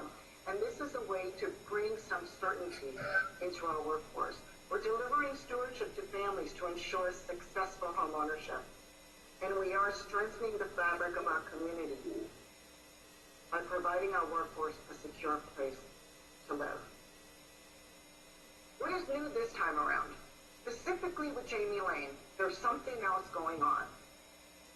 In response to the fires, we have to find innovative ways to achieve our goals to creating housing for our workforce that is perpetually affordable. We're introducing a new prototype to the county and the state and the nation with MH Advantage homes. Who's interested in this prototype? Well, we are certainly. We're doing this for our community in Cotati, but we also have the County of Sonoma that's watching this and is investing funds to make this happen. The state of California, the governor is very interested in innovative housing models. And so we're working with his office and Caltrafay to be able to fund this piece, to be replicated. We're working directly with the federal policy at Fannie Mae in Washington, D.C., and with the Director of Disaster Resilience and Recovery out of New Orleans and Houston, so that this project with the MH Advantage model can serve as a prototype and be replicated in Butte, in Dallas, in Houston, in New Orleans, and I think right next door in Petaluma at this point. Why is there interest in this? Because we need to replicate a successful model, and to do that, we need a prototype that is going to show the community that there is a system, there is a team in place, and that there is a methodology that can be easily replicated to get housing on the ground sooner and preserve it to serve our workforce for generations. Thank you so much for your attention, and I'll be happy to answer any questions. Thank you very much for the presentation. My pleasure. I see Vice Mayor Moore has his hand up, so I'll see if there's any questions, and then I will open it up for public comment after we've checked back with the council. Thank you. Go ahead, Vice Mayor Moore. Thank you, Madam Mayor. Is Gotchis? Thank you for that presentation. That's pretty insightful and a lot of information. One of the things that I had a question on was for the applicants who are approved to purchase the home and not the land, does the Housing Land Trust fund for the home? Or does that have to go through a conventional bank, and are there issues with banking on that type of thing? Not at all. We have a preferred lender, but any lender can do this. This is essentially a Fannie Mae product. And the land trust has a community land trust rider that is attached to the ground lease approved by Fannie Mae. And there's absolutely no issue in giving loans. And in fact, our lender lends nationally because we've had so many homes, and we are currently refining a number of our homeowners to save them funds at this time. So there is absolutely no lending issue whatsoever for that 30-year fixed mortgage. That's terrific. Then I had some other questions, but they probably go back to the architectural firms on there and a design firm on there. Okay, yeah. So I can hold that until after public comment on there. Thank you so much. Thank you very much. I think this might be a nice time for me to just say a few words. My name is Mark Westfall, and I'm with Renew Now Homes, and we're going to be the company providing the homes, as well as completing most of the construction in that community. So one of the questions that I heard come up a little bit earlier was, are these going to fit into the community or look like the rest of the homes in the community? And in a word, yes. And let me go into a little bit of detail about why that's going to happen, and a little bit about what MH Advantage is, because as someone mentioned earlier, it has come, manufactured housing has come a long ways. From the days of when people considered a manufactured or a modular home to be something no less than maybe a trailer, mobile home, something of that nature. So a couple of years ago, Fannie Mae came up with a program called MH Advantage. And the program was designed to be able to build homes in a community that would fit right into that community. And by doing so and building to a much higher standard, what you're getting is really a stick-built home that's built in a factory. And so if Fannie Mae says, if you'll do this, there will be a sticker attached on the inside of this home that identifies it as an MH Advantage home. So, and by doing an MH Advantage home, some of the things that go into them are just starting with the exterior walls. They're all 2x6 solid wood construction. These homes are not just set down on wheels or on the ground. While these homes are in the factory being built, we will be out there building the foundation. This foundation will be a permanent foundation so that when the home is finished and delivered, it will be set on a foundation that's permanent. They come with pitched roofs, dual pane windows. They're all Energy Star rated, which means that they have natural gas furnaces, all Energy Star appliances. They're heavier insulated than your basic stick-built home. And I'll just give you an idea, because of the extra thickness in the walls, the floors alone have 38, R38 blown in. The walls are R21, ceilings are R40 that's blown in. And so these homes are literally a stick-built home when you're done with them. Now, what does all that mean, to the neighborhood or the community? Benefits are, as someone mentioned earlier, these are built in a controlled environment, meaning it's dry, it's inspected by HUD inspectors throughout the process. So the home does not leave the factory until it is 100% finished and inspected. These are precision-built homes. They're on a factory, just like if you think of it as a Mercedes-Benz factory, these homes are coming off just like that. But more important than all of that, or equally as important, is the impact it has on the community. So in a stick-built environment, you're going to be dealing with 6 to 8 months of hammering, sawing, 8 hours a day.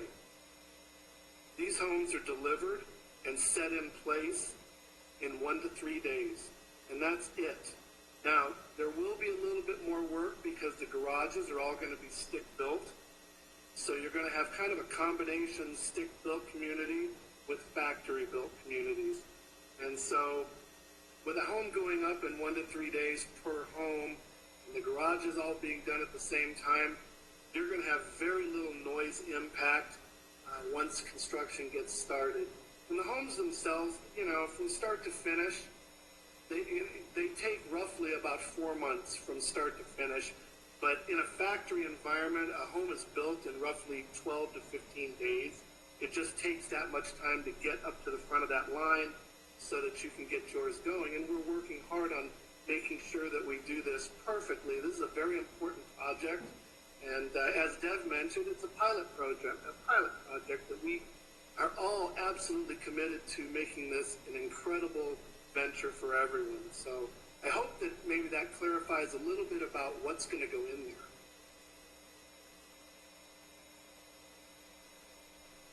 Okay, thank you for that information. So I'll quickly bring it back to council if there are any follow-up questions that you have before I open it up for public comment. Okay. Yes, Vice Mayor Moore. Thank you, Madam Mayor. I did have some questions on some of the components of it that I didn't catch in the packet, and maybe I overlooked it, but I didn't see anything regarding solar on these homes, and I didn't see anything regarding charging stations for future electric cars or even potential electric cars now. Did I miss that, or are those not part of this? No, these homes are built to HUD standards, and HUD guidelines at this time do not have solar as part of their package. That is something that could be added later at a later time, but it won't be part of the initial package. And I do believe that the garages do come with charging stations. Thank you. And then I had another question. You talked about the insulation in the walls as R21. Yes, that is correct. I was under the impression, and maybe I'm incorrect, but I was under the impression that the new standards for insulation was at a minimum of R32. R32 minimum is in the ceilings. In the walls, R21 is actually, it's typically R19 in a stick-built home, but R21 is what they're building in the HUD factories. And there is some variances between HUD guidelines and city, your city and county guidelines as well. This is Noah Hausch. I will just chime in. The city has adopted a Cal Green Tier 1 standard, so we do require a little bit higher energy standard. It includes insulation, energy efficiency, all those things for development in Cotati than is in the standard building code. Perfect. Thank you. So can you elaborate on that, Noah? I mean, in this particular situation, would it be a greater level of R21, or does R21 fit into that category? Yeah, so how the calculations work for insulation of a home, you can, it kind of looks at the whole home envelope. So if you were to increase the insulation in the ceiling, then you could, in theory, reduce the insulation in the walls. And so it doesn't prescribe that the walls must be this, the floor must be this, and the ceiling must be this. It's the overall insulation factor for the home must meet X standard, and then the individual designers can figure out how to best fit that in. But the 2x6 wall construction will allow significantly more insulation in those walls than is typical of obviously 2x4 framing. Okay, so even if the factor is not at the 32, the volume of the R21, you're inferring that it would compensate for some of that? That's right. If they didn't have a certain specification in the walls, they would have to make up for it in the floor and the ceiling in order to compensate for meeting the overall insulation requirements. Okay. Well, I think the overall project so far looks really good. And I'm glad that we have standards that are a little bit higher. Having been involved in HUD housing over the years, with all due respect to housing and urban development, some of those particular projects were not as well crafted as they could be. So I would just like us to make sure that we are looking at these that are going to be a little bit more durable down the road.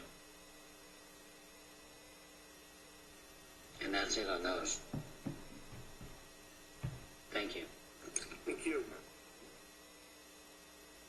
Okay, so I'm not seeing any more hands from council for questions, so I will then ask to open it up to public comment. So Lauren, I will turn it over to you. Thank you. Thank you, Mayor.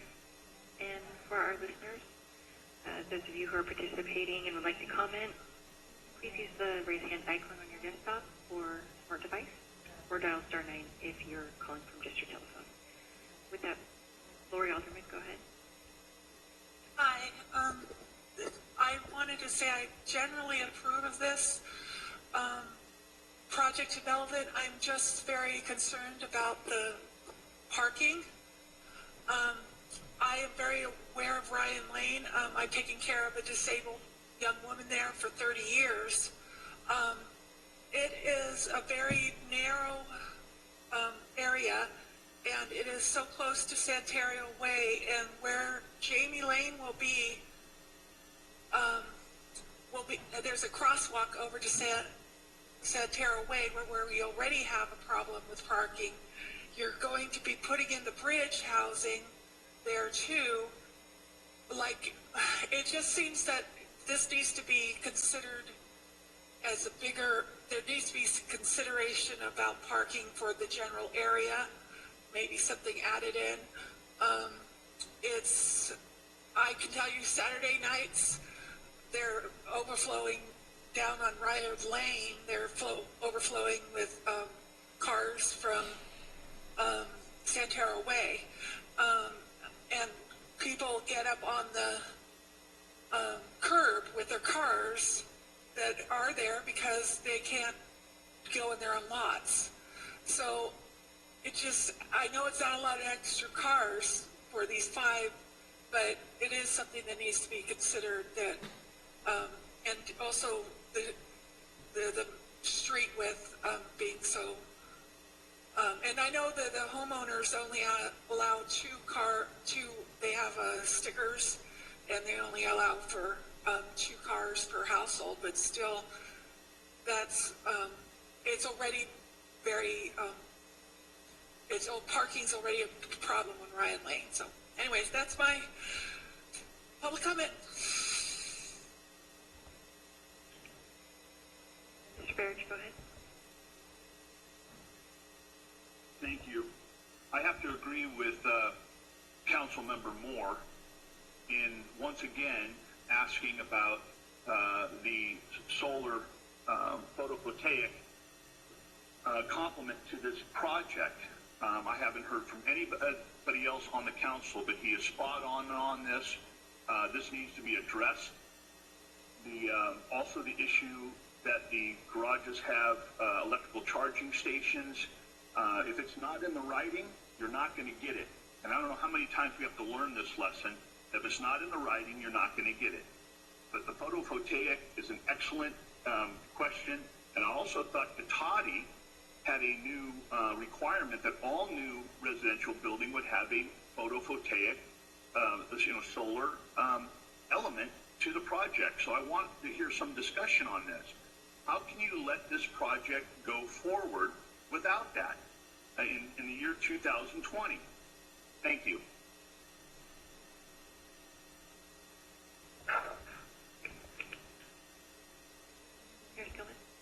No more hands are raised. Okay, so thank you for the public comment, and with that, I'll bring it back to council. See if there are any comments or questions. And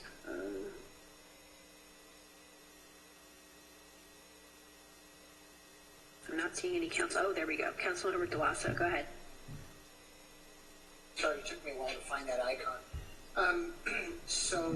Noah, I would like to kind of just put the question out there and regarding solar panels. I'm guessing this has something to do with maybe a HUD standard, that it's just not a requirement, but it is a very important question. I also just want to add that in reading through the staff report, it seems like this project I know there were earlier proposals, but this most recent proposal, which came in September of 2019, we're basically coming to the council in an 8-month time frame, and that seems pretty quick. So is that due to some of the changes we've been making in planning and community development? So a couple of questions there for you, Noah.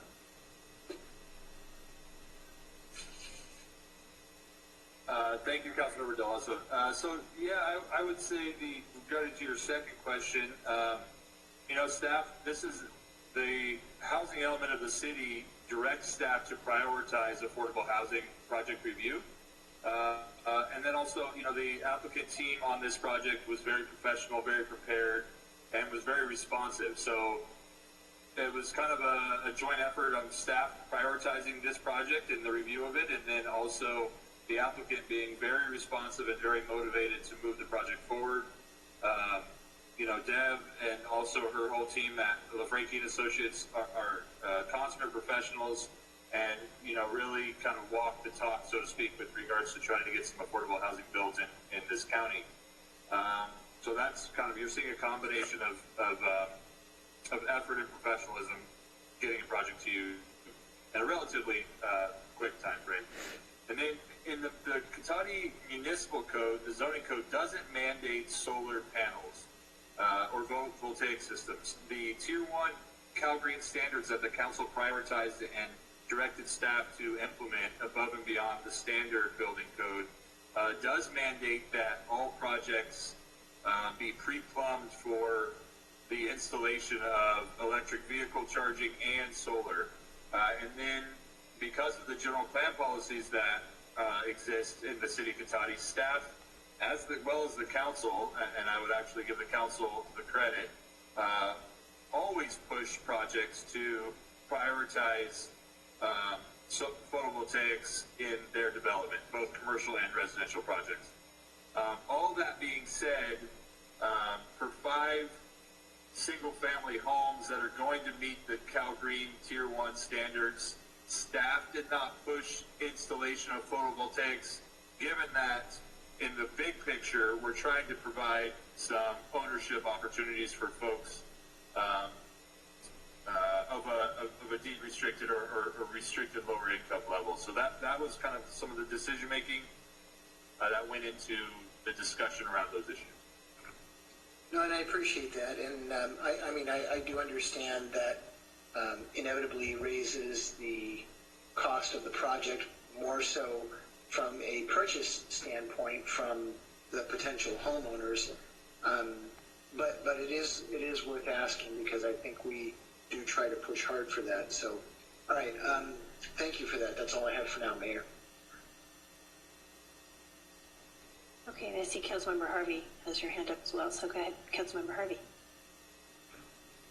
Yes, so I understand that the requirements aren't there to have the solar, but is it possible in the scheme of things for these units to be at least plumbed for it, because there are other programs out there that people can participate in if they're at a minimum plumbed for that?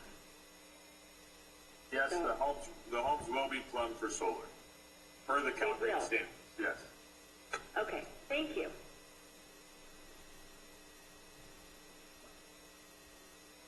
And then Vice Mayor Moore, you put your hand up. Go ahead. Yes, I was going to go ahead and defer to Councilmember Landman and then come back if I may. Okay, great. Go ahead, Councilmember Landman. I can do that. Thank you, Madam Mayor. Yeah, I just want to confirm, so I understand that we are going to be wiring for solar in these buildings. In the garages, are we actually wiring for solar or putting in chargers? I assume we're just wiring for solar. That's one question. The next, probably more important question I wanted to ask, if we were to condition PV panels on the top of the units, what would be the impact for buyers? What would that do to affordability? Would this change be significant? I would think, given the scope, it probably wouldn't, but I'd like to hear a response on that if anybody's able to give me one. Thank you. So this is Noah House. I'll respond. So both the homes will be wired for EV charging and solar panels. From the staff perspective, if they chose to locate the solar panel array kind of wiring for the garage, that would meet the direction and intent of that code. From the staff perspective, I'd have to check with the building official to make sure it's would absolutely meet the building standard, but typically because the electrical systems are interrelated between the home and the garage. If they chose to put the panels on the garage to serve the home, then that meets the requirement and can provide adequate solar electricity for the home, even if it's located on a separate structure. And then again, each garage will be wired for EV charging per the Cal Green standards. As staff, I do not have solid estimates on what it would take for a 1,300 to 1,500 square foot home, the cost of the solar array. I wonder if anybody from the development team could prepare or able to speak to that tonight? This is Sean Montoya. Can I speak to that? Please. Okay.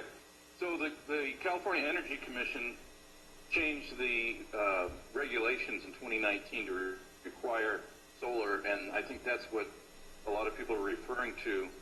They've estimated the average house solar system would increase the price by $9,500. So that's from the state of California.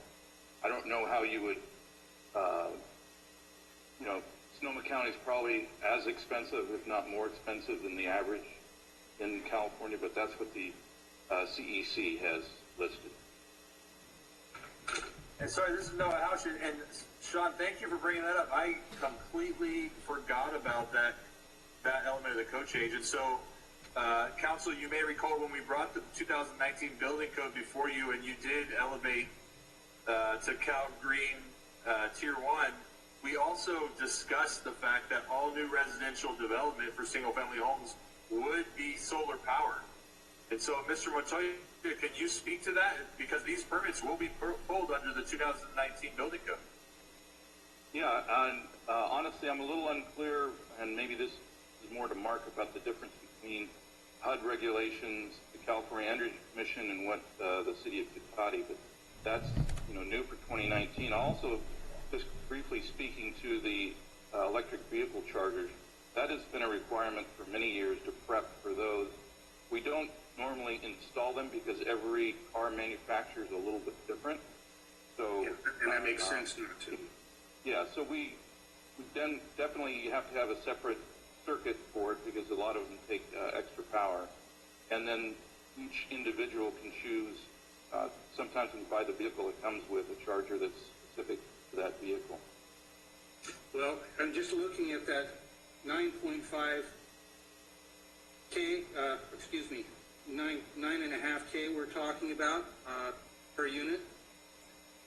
Considering the price of units doesn't strike me, and of course I'm not the developer, but doesn't strike me as a huge change, unless I could be convinced otherwise that this was problematic or a deal killer for this admittedly good-looking project.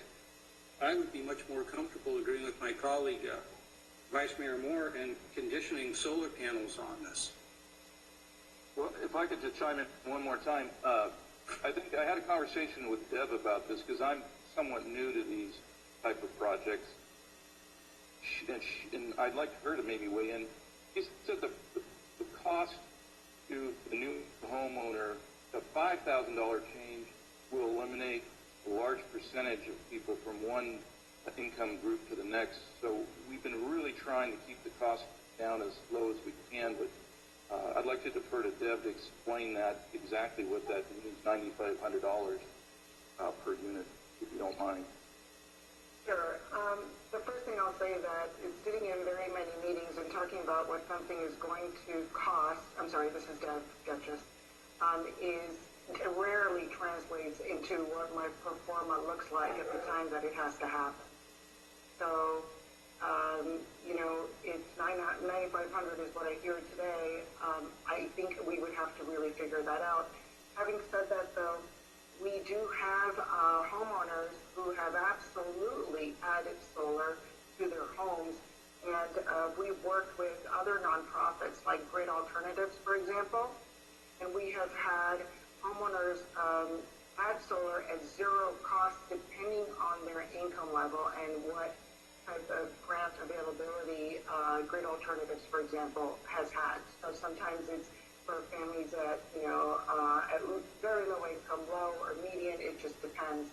So I think as solar becomes more ubiquitous, it is also more accessible and, and something that our homeowners can certainly add. The longer our homeowners are in their homes because their housing costs are fixed, the more they can afford to do upgrades, such as solar. So that's what my experience has been in the 17 years I've been doing this as a founding director, is that our homeowners do make the improvements and do add that. So if we can be prepared and have, the homes built in such a way that it makes it, easy enough to add solar, I think we can do that. Otherwise, I would have to be more convinced that it would stop at that 9,500. And yes, someone could absolutely be priced out. I don't know if you remember going back to maybe looking for your first home, and the difference is that's a stretch, and that's not a small number. $10,000. Well, I do recognize that can make a difference, but actually that brings up the point. I do remember looking at our first home and also our second home, and I also knew that once we got in those homes, we were stretched thin for years. And the ability to add things such as solar or other worthwhile improvements took a long time to get to a position to be able to do. And that's the point I find as a council member. It seems clear to me from watching these processes for some years, if we don't get solar in at the start, and I understand the development resistance to that, but if we don't require it, it frankly just doesn't get done, and the benefits aren't there to the degree we could easily do right now. It makes sense to do it now, and I recognize that may, in a few cases, make the difference in some cost for some people, but at the same time, I'm struggling with this because it strikes me as a worthwhile benefit. I'll defer to where my colleagues wish to go with that, but I'd be much more comfortable seeing this come back either with a plan for including that cost and including it, or a plan that includes a grant process that allows people to do it at zero cost, something that essentially means we'll have this without waiting for people who move into new homes to be able to find the funds to do it, because I guarantee they're probably not going to be able to do it for a long time. That was at least the experience I've generally found in life.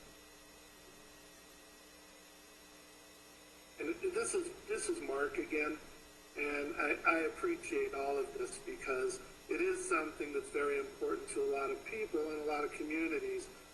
Unfortunately, as I was speaking earlier, this just is not a HUD requirement, and so it's never even built or offered in the factories at this time. It would have to be something that would go on the garages as they are stick built. And then the next weight, of course, is, if you increase what that would do is if you added 95, let's just round it off to $10,000. And I just ran some quick calculations. Most people are going to come in with 3 to 3.5% down.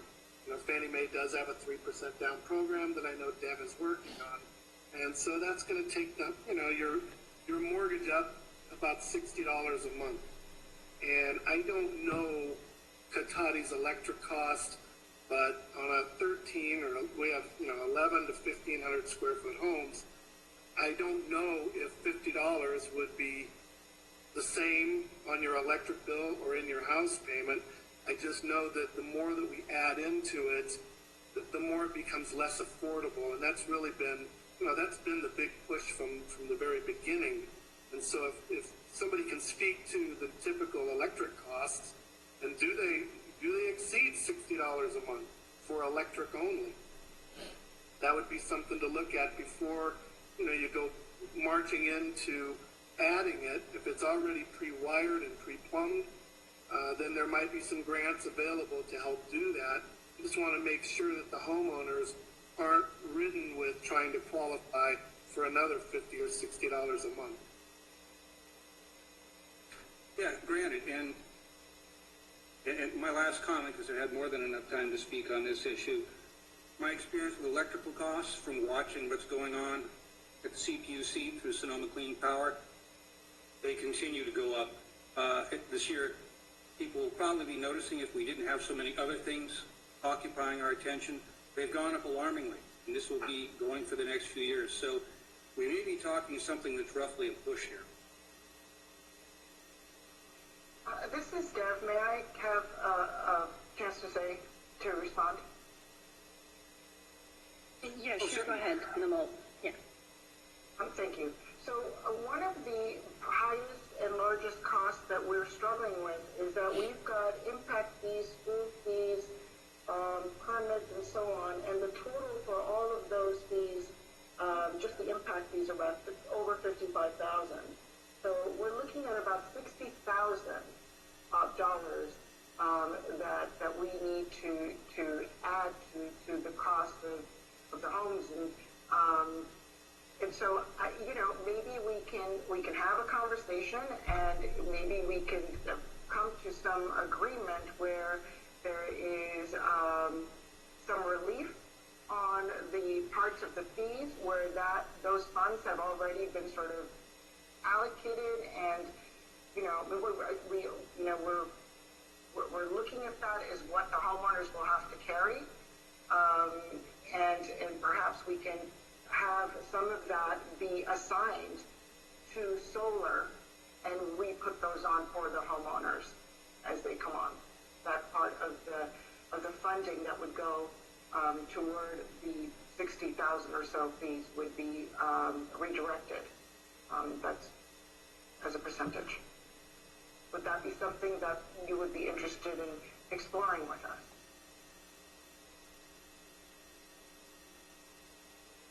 Through the mayor, I thought it was done, Colony. I think that was referred to me. I would be more interested, rather than having whether the community picks up the cost and a higher cost of purchasing a home or higher cost of doing business at City Hall because fees vanish there. Either way, in the end, it's the same thing. I would be interested in seeing this come back myself with this planned or an explanation of how dramatic and problematic the change in market rate is, and how large a segment it cuts off from affordability. Because when I'm looking at $10K here for a project this size, it doesn't seem like a lot per house.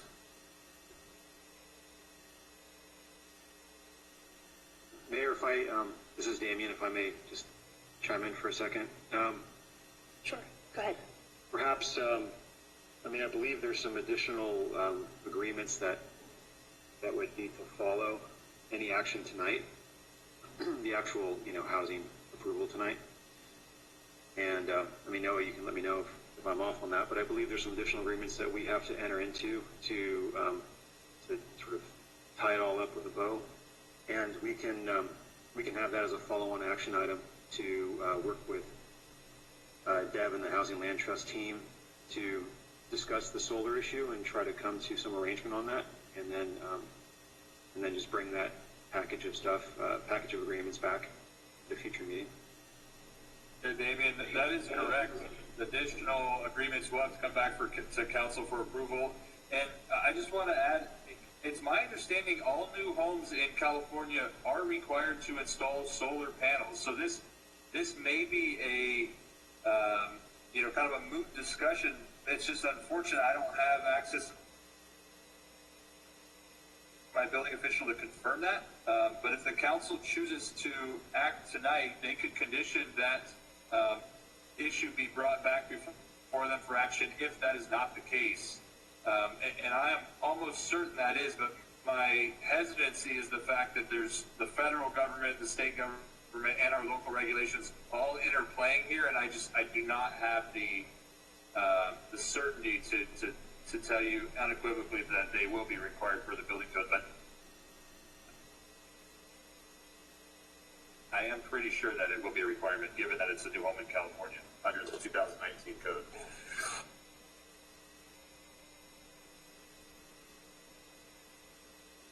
Okay, and I think too, I was just going to clarify that the two actions asked for tonight is finding the project exempt from CEQA, and then also approving the requested tentative map and design review.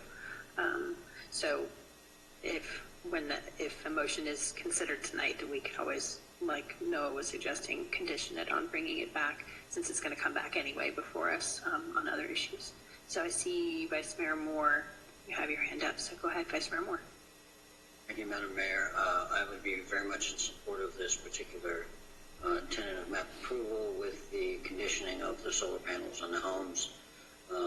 Nowadays, if you look at $60 That's probably significantly lower than PG&E. And then if we fall back on the requirement of 2019 that Noah referenced, I think this would be a tremendous project and an asset to the community. So thank you.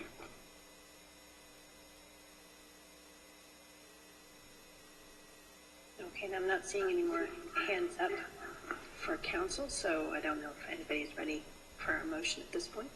Madam Mayor, this is Councilmember Lamb. I'd like to move that we adopt a resolution, finding the project exempt from the requirements of CEQA under a Class 32 categorical exemption consistent with Section 15332 of the California Environmental Quality Act, and approving the requested vesting tentative map and design review for the proposed Jamie Lane, a 5-lot residential subdivision project located on address parcel number 144-301-012 in the neighborhood medium density zoning district, file number PA number 19/20, with the condition that if this is not state required to have EV panels, that is to come back for the council discussion. I will second that.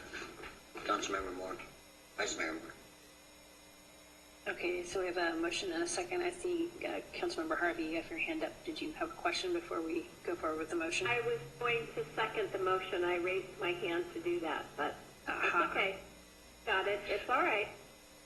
Okay, so we have a motion and a second. I'll ask our city clerk to take a roll call vote, please. Councilmember Delasso. Yes. Councilmember Lamb. Yes. Councilmember Harvey.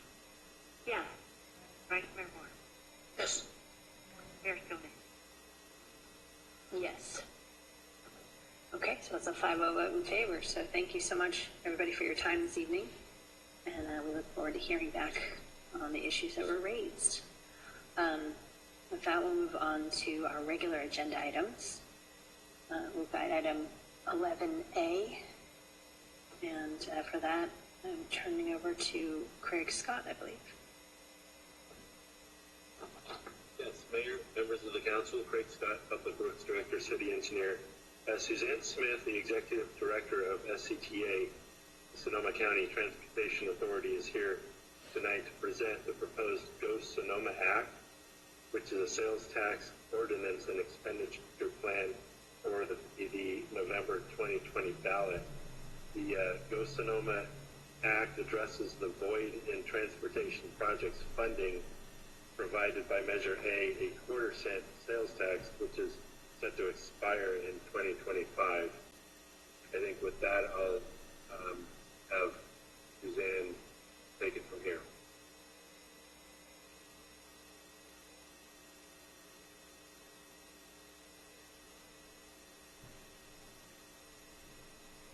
Thank you. Mayor and members of the council, can everyone hear me? Yes, go ahead. Thank you. Okay, great. And I just want to make sure I have control over this. Okay. Thank you for the opportunity to present information on the Sonoma County Transportation Authority's proposal to place a transportation sales tax measure extension before voters in November 2020. I'd like to start by acknowledging that there are far more pressing societal issues facing all of us as we sit here tonight than what I am about to present on. However, part of a civil society and our work in local government is providing a continuum of services that support our human, built, and natural environments, helping them survive and thrive. We are in an extraordinary time, but we will move forward, and the stability and importance of a well-planned and reliable transportation system will always need to be a part of what we do. So with that, I will this evening walk through a brief history of our current measure, explain the Go Sonoma proposal and its benefits to the city of Cotati, and then talk about the process to advance the measure and why we should do so now. Today, we are seeking support from the City Council to proceed with this effort. The SCTA is the countywide agency that manages a quarter-cent sales tax, known as Measure M, dedicated to funding critical transportation infrastructure projects and transit operations. The measure is set to expire in 2024, but the need for dedicated local transportation funding is ongoing. To start, I'm going to cover a few of our accomplishments, how we've leveraged state and federal funds and the transparency with which we carry out our work with our partners in each of the cities and the counties. Since 2004, when 2/3 of Sonoma County voters supported Measure M, we've been successfully providing funds directly to each city and the county and delivering regionally significant infrastructure projects. Being a self-help county, meaning we bring our own money to the table, has been a key part of getting infrastructure built. It gives us the ability to get projects ready to go, to compete effectively for outside funds, and to control funds that can only be spent here locally on transportation priorities. This leads to local jobs and helps to provide a stable source of revenue to keep transportation programs and projects moving. In addition to working with local jurisdictions, we also have a Citizens Advisory Committee that oversees project funding, Measure M audits, annual reporting, and the development of a multi-year strategic plan. The FCTA team has a proven track record of delivering regional projects like Highway 101 and several interchanges and intersections linking to the state system. Having a reliable revenue source, the FCTA has leveraged the highly competitive state and federal funds at a ratio of 5-to-1 to widen the 101 corridor. Other projects have seen similar matching opportunities. We've partnered with local jurisdictions to help build the Cotati intermodal facility, the multi-phase pathway paralleling the rail line, and paving projects throughout the city of Cotati. None of this would have been possible without a local commitment that gets projects shovel-ready and matches construction funding. The transportation sector is a key component of job creation and economic support. A thriving and healthy economy relies on a multimodal system for the movement of people and goods. Plus, building infrastructure projects and running transit creates local jobs that have a ripple effect throughout the county. Since Measure M has a 20-year life and is set to expire in 2024, the FCTA board started discussions more than 2 years ago about if and when we should ask voters to support extending the funding. The process started with discussions in 2017, but for a variety of reasons, it was a non-presidential election year in 2018. There were competing transportation measures on the ballot. There was uncertainty about whether or not we would receive full funding for 101 state. For many reasons, the board opted to defer until the general election in 2020. That timing actually aligns really well with our update to the Comprehensive Transportation Plan, which is the FCTA's guiding policy document that showcases project priorities across all modes. It is developed with all of our partner jurisdictions and through a robust stakeholder engagement. Prior to developing the GOSINM expenditure plan, we received project priorities from each of the jurisdictions and from our bus operators. We also used the pavement management system data to develop information on what our road maintenance needs will be over the next 20 years. After that, we've used some of our existing structures to conduct stakeholder outreach, but we also use community group meetings and polling to assess how people feel about transportation. With that information in hand, we developed the GOSINM expenditure plan via the FCTA board and extensive discussions with stakeholder groups and individual members of the public. The discussion focused on how best to address all modes effectively and retain support from a supermajority of voters. Now that the expenditure plan is finalized and approved by the FCTA board, state law requires a majority of the cities representing a majority of the population, plus the board of supervisors, to support moving forward, which brings me here this evening. Before moving into the content of the measure, I wanted to share with you the results of our outreach efforts. 616 people were surveyed through community meetings, focus groups, and online. These residents gave us their top 3 issues of concern with the transportation system, and as you can see, they are the concern that it takes too much time to get around, that it causes harm to the environment, and that the system needs better maintenance. In addition to this non-statistical feedback from our survey, we conducted a statistically valid poll of 600 people in October 2019. There was a very solid 73% support for a quarter-cent sales tax extension. Obviously, we're in a very different times now, but countywide polling conducted in early May on a different matter also tested our ballot question. It came in with 76% support, well over the 2/3 required for success. However, given all of the uncertainty we are facing with our health and the economy, the FCTA board will conduct another poll in early July before making a final decision as to whether or not to proceed. took the outreach and polling data and developed our vision and goals and aligned them to prioritize the investment of Go Sonoma funding. The SCTA vision is connecting people, places, and goods as we transition our transportation network to zero emissions by 2050.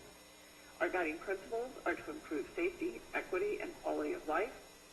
And the goals of our transportation that our transportation system should be connected and reliable, safe and well-maintained, community-oriented and place-based, and zero emissions.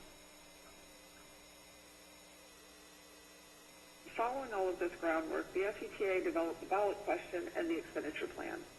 The ballot question will read, without raising taxes, shall the Sonoma County Transportation Authority implement the Go Sonoma Act to repair potholes, reduce congestion, make biking and walking safer, expand local bus service, reduce greenhouse gas emissions, improve evacuation routes, and enhance transportation services for students and seniors by continuing for 20 years the current quarter-cent sales tax dedicated to transportation, providing approximately $26 million annually.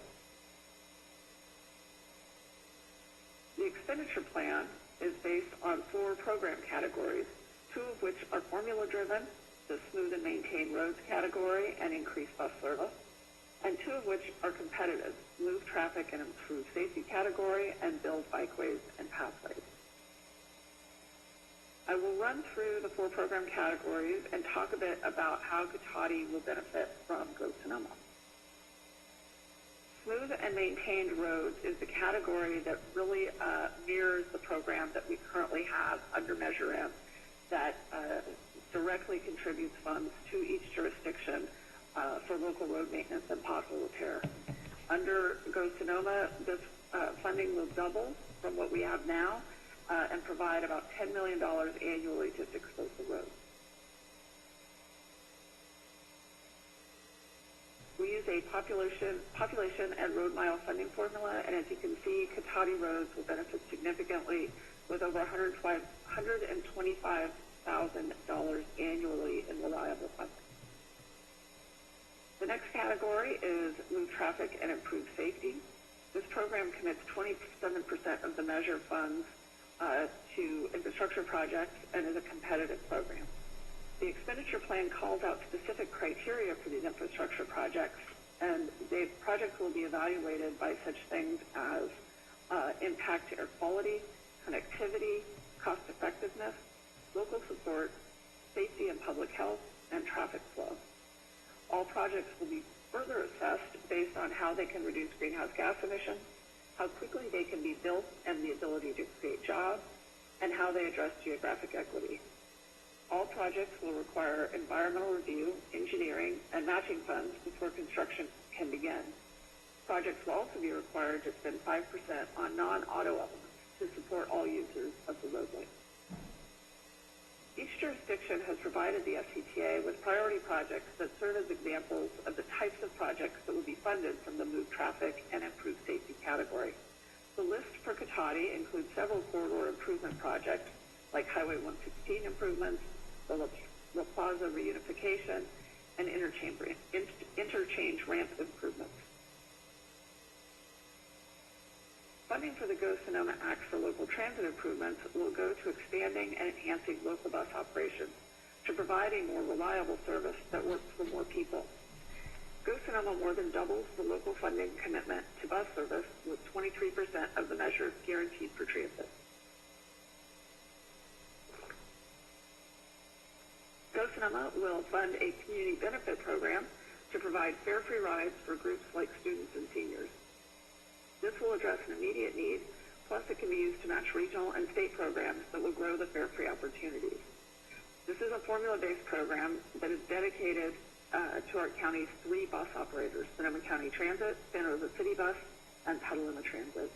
Sonoma County Transit, which serves Cotati, will get just over 50% of the funds.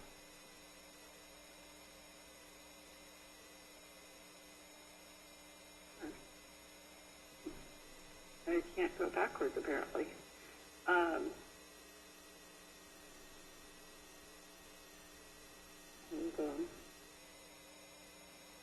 Sorry about that. The last program is Build Bikeways and Pathways. This is a competitive program that is focused on better separating bikes from cars and making it easier to bike and walk for people of all ages and abilities. It includes building new infrastructure for bicycles and pedestrians that will increase overall safety, closing critical gaps in existing routes, and promoting the use of active transportation through community benefits programs like Safe Routes to School and Vision Zero. Gross Sonoma triples the commitment of local funds to bike and pedestrian projects with 12% of the sales tax revenue dedicated annually to this program. I mentioned the SCTA has been planning for a November 2020 ballot measure for several years now, and here is why.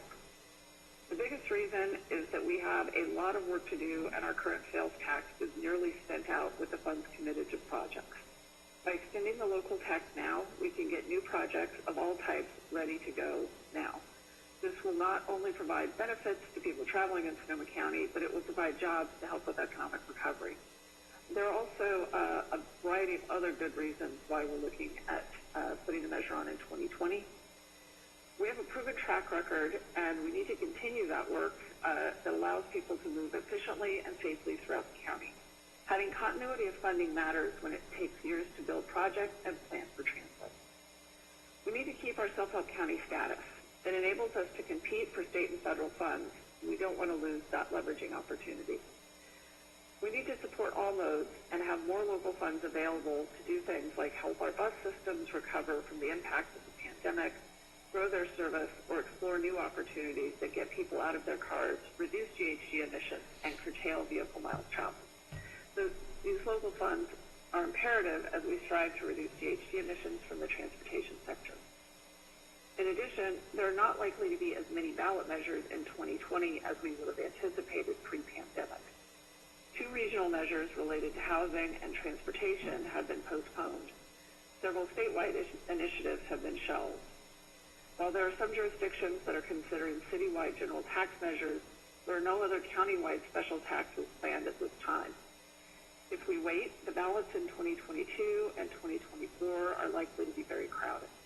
And finally, because we need a 2/3 majority to pass, voter turnout is critical, and 2020 will certainly provide that. So what is next? I will be presenting to all 9 of the city councils over the next 2 weeks. If we get support from the cities and from Cotati today, we will conduct a poll in early July. After assessing the poll results at their meeting on July 13th, the SCTA board will make the final determination about going to the ballot, and then the SCTA will ask the Board of Supervisors to place the measure on the ballot. And with that, concludes my presentation, and I would be happy to take questions. Okay, thank you for the presentation, and I will bring it to council to see if there's any questions first. So I see Councilmember DeLasso, you've got your hand up. Go ahead.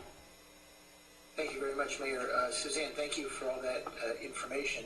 I want to be clear that this is, and please correct me if I'm wrong, this is not a new tax, correct? That is correct. We currently have a 1/4 cent sales tax, and this would extend it 20 years. Right, okay. My one question is kind of, I got lost in the math somewhere, but you mentioned something under smoothing and maintaining roads, that the amount of funds available will double. So did some kind of a formula change where, because a lot of projects are being accomplished, that more money would be available for that type of work? I think I missed that. No, that's a great question. Thank you. So right now, our sales tax measure has 40% of the money dedicated to Highway 101 and 5% dedicated to SMART. Because of Measure M, our current measure, we've been able to fully fund the Highway 101 projects, and so that chunk of money that's committed in Measure M is not needed for that purpose in the new measure. And the same with SMART. The 5% that was dedicated to SMART was to help it transition in the early days from before it had its own sales tax. Now that it has its own sales tax, that 5% is able to go back into different types of projects. So the Go Sonoma measure is much more local project funded, or focused, I should say. So we've more than doubled the amount for local bus service. doubled the amount for local road paving, and tripled the amount for bike and pedestrian projects. Great. So then basically what happened is that more funds are available for these more specifically localized projects in all the different jurisdictions. Correct. That's great. That's great news. Thank you very much. And Mayor, that's it for my questions for now. Okay, are there any other questions for either the presenter or staff at this point from council? All right, Vice Mayor Moore, go ahead. Thank you, Madam Mayor.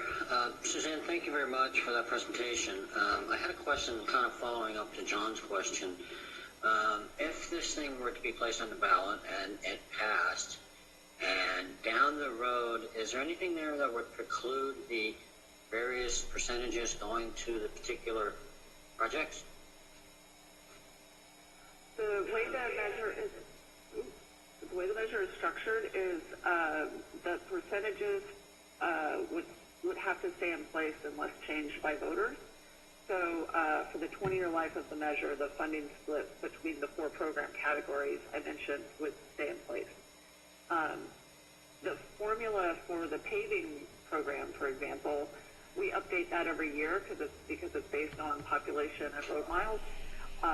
And then the competitive nature of the other 2 of the programs would really, that's the opportunity, I guess, where projects can come in of different sizes and compete, and, you know, a jurisdiction could do, you know, get a big project one year, a smaller project another year. But the percentages to each of the program categories would remain the same. Okay, so in light of the unsuccessful smart tax, we wouldn't see any of this necessarily being diverted to smart down the road? No, it specifically calls out that the transit funding is dedicated to the bus operators. Thank you very much.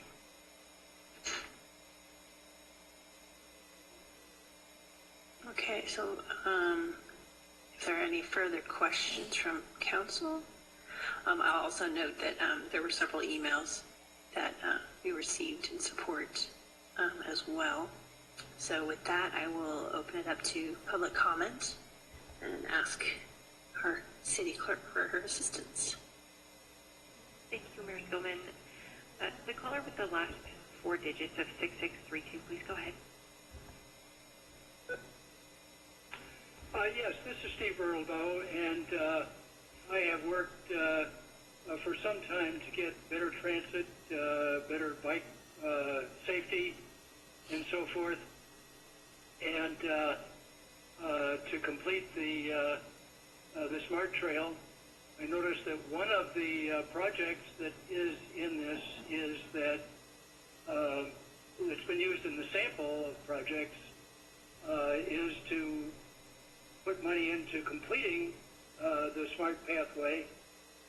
Smart, of course, has run out of money to that sort of thing, and so that's one advantage. I really hope that we can get the environmental community behind this. That is going to depend on being able to show that it's going to reduce vehicle miles traveled, which I think ought to mean that we build the pathways and complete streets projects first, and put most of the road widening projects down the road when we have lots of people driving electric cars. I hope you will vote to put this on the ballot so that that's an option when we get the results of the polling. Thank you.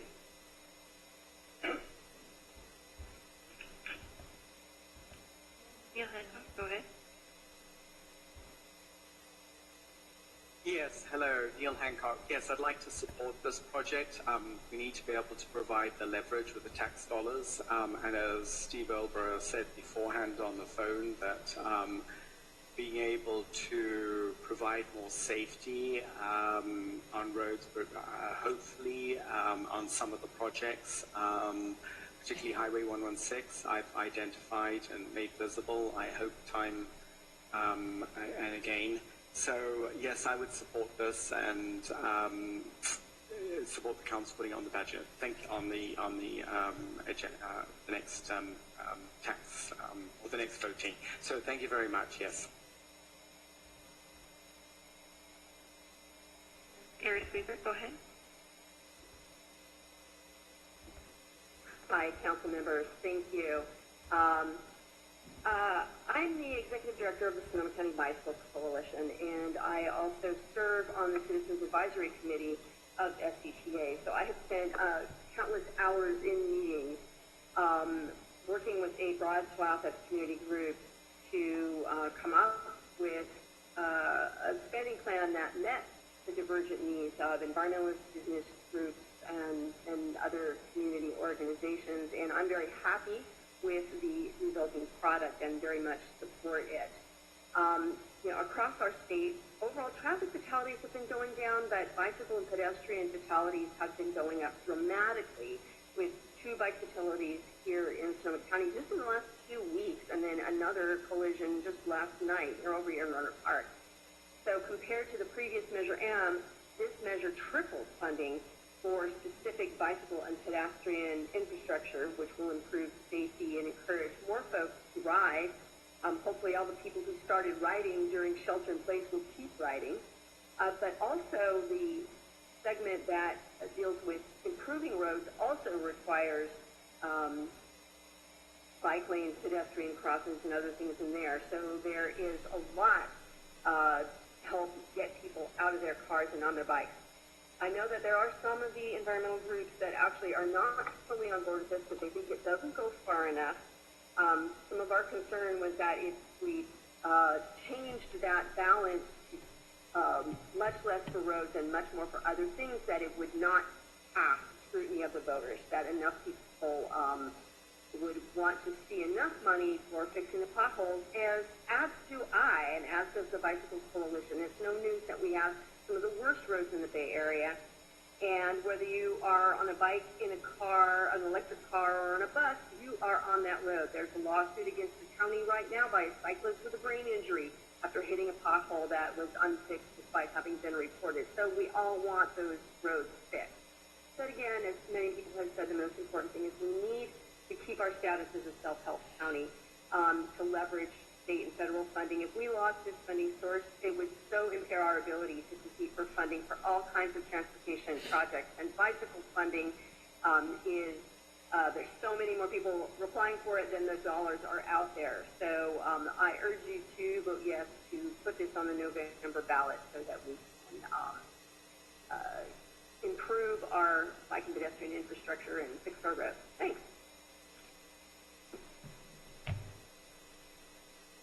Lori Ann Barber, go ahead.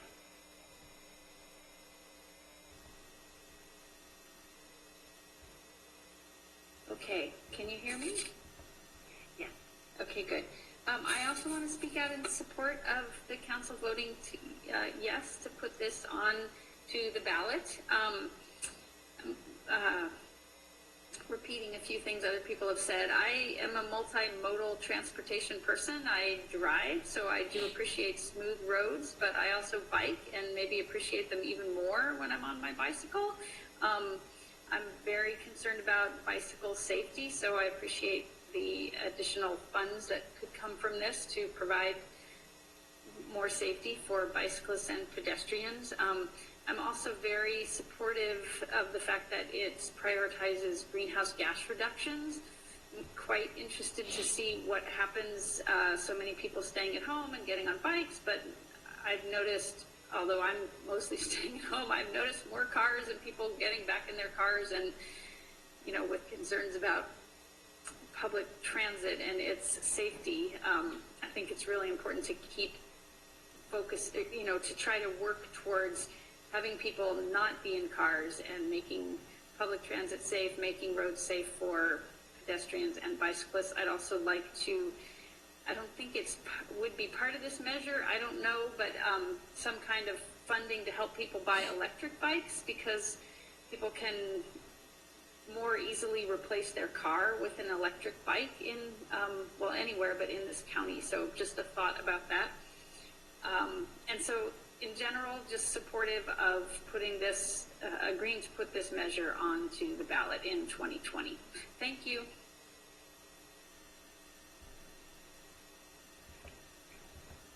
Mayor Skillman, back to you. Okay, thank you very much for the public comments. And I will bring it back. We'll close public comment. I'll bring it back to council. And I see Councilmember Lamb, you've got your hand up. So why don't you go ahead? Thank you, Mayor Stillman.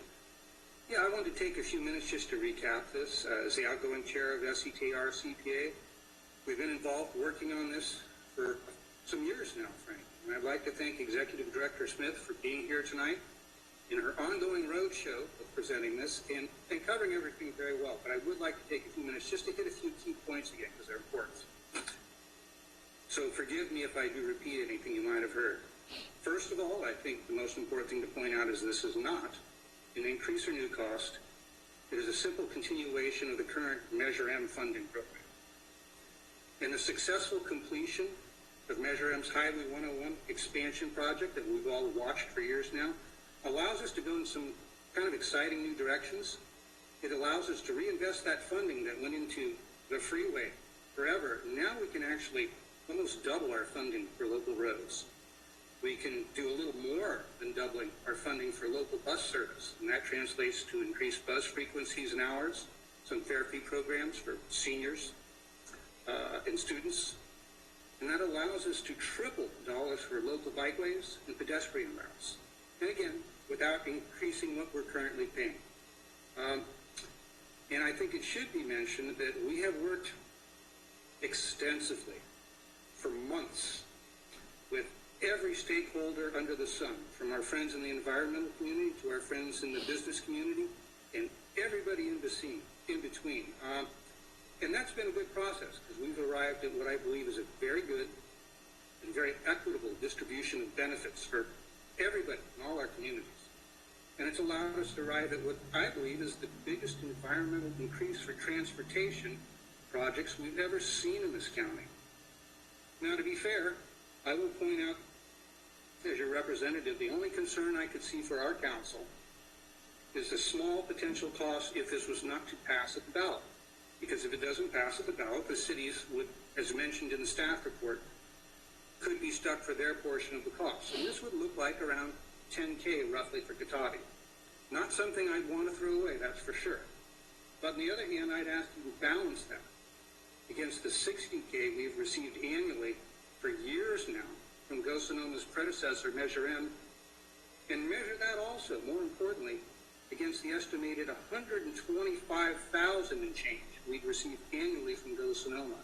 Because, as we mentioned, as Councilmember DeLasso was able to discern, Go-Sonoma has increased the allocations to local communities.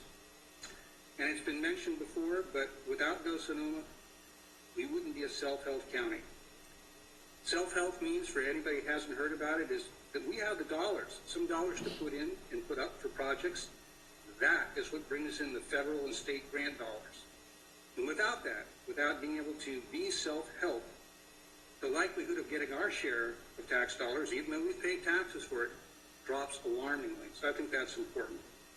And the last thing I'd share with my colleagues and the public tonight is we're not being asked tonight for the council or individual endorsement. If you're willing to, I'm certainly supportive of this. But the question tonight is only to authorize SETA to put this on the ballot and allow the public to have that opportunity to make that decision. Thank you, Mayor Stillman.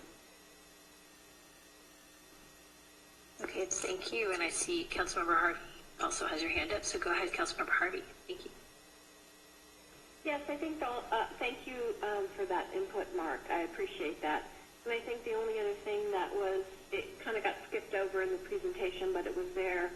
I think some of the aspects to our interchanges, I think, are important because at this point, you know, with having just the one southbound interchange and really only two northbound interchanges, it does make it very difficult. So it was very important to see that all of those arterials, if you were, and getting on and off, that those were being addressed, because I think that as the communities around us grow, those interchanges become more and more important. So I was glad to see those on there, even though they're not directly within our purview. They're at least there to be looked at, to be included in this.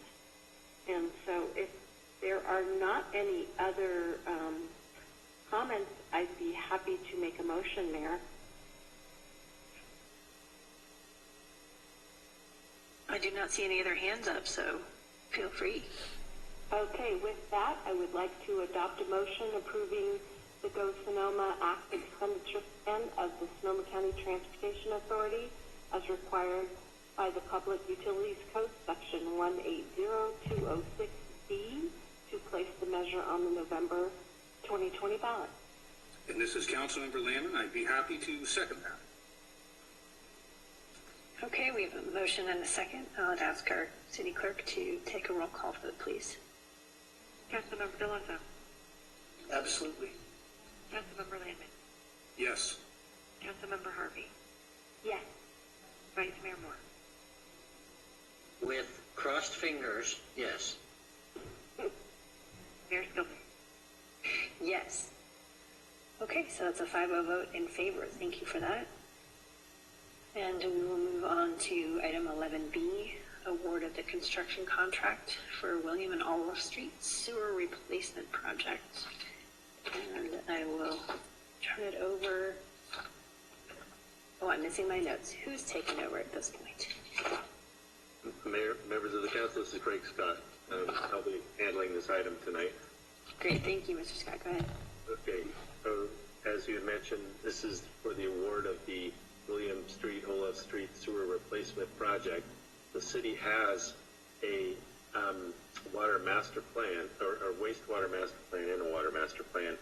And the wastewater master plan looks at the capacity of the existing sewer pipes, compares it to projected flows, and compiles a list of priority sewer projects to meet the existing demands and then increasing demands over time with new development.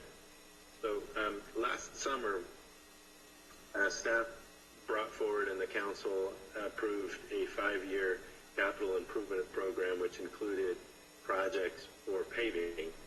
And subsequent to that, or as a part of that, staff looked at the projects in the wastewater master plan for those projects that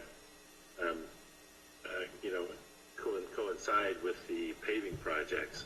And so there were 2 priority projects that did coincide with the paving of the outer loop, which is to occur in fiscal year 2021, beginning in July 1st. And so these 2 priority projects are the upsizing the existing 10-inch sewer to a 12-inch sewer in William Street, and then upsizing the existing 8-inch sewer in Olaf Street to a 12-inch. And because certainly we don't want to come along and pave it and then come back a year later and trench it all up to install the sewer. So we're back in December, just this past December, City Council approved a professional service agreement to design these priority sewer projects with the intent to have them put out to bid and constructed early summer ahead of the paving project. So that is being completed, and on June 2nd, we opened up we received 5 bids, opened them, and the low bidder was Team Gelati Incorporated with a low bid of $527,141, which was a remarkable 25% under the engineer's estimate.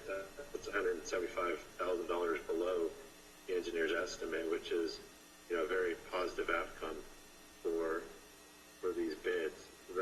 Turns out to be a very positive bidding environment right now, which is great for us. One thing to note is that capital project and recognizing that these two priority projects need to be constructed. This was subsequent to the adoption of the city's 1920 annual budget. So this project is not in the 1920 budget. But as it turns out, we did do a financial plan of the utilities of the water and sewer in the fall, and at that time we were aware of the need to construct these projects, and so this project was incorporated into that financial plan, and it was found that the utilities could absorb this cost of these projects.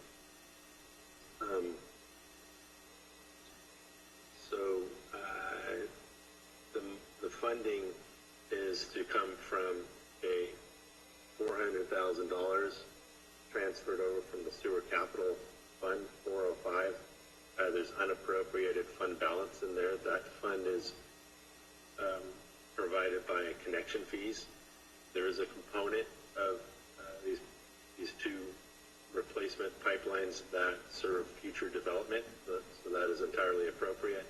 And then there's $362,141, the remainder coming out of the sewer operating fund, and that's from unappropriated fund balances from that sewer enterprise fund. So that the total project cost is comprised of the construction contract.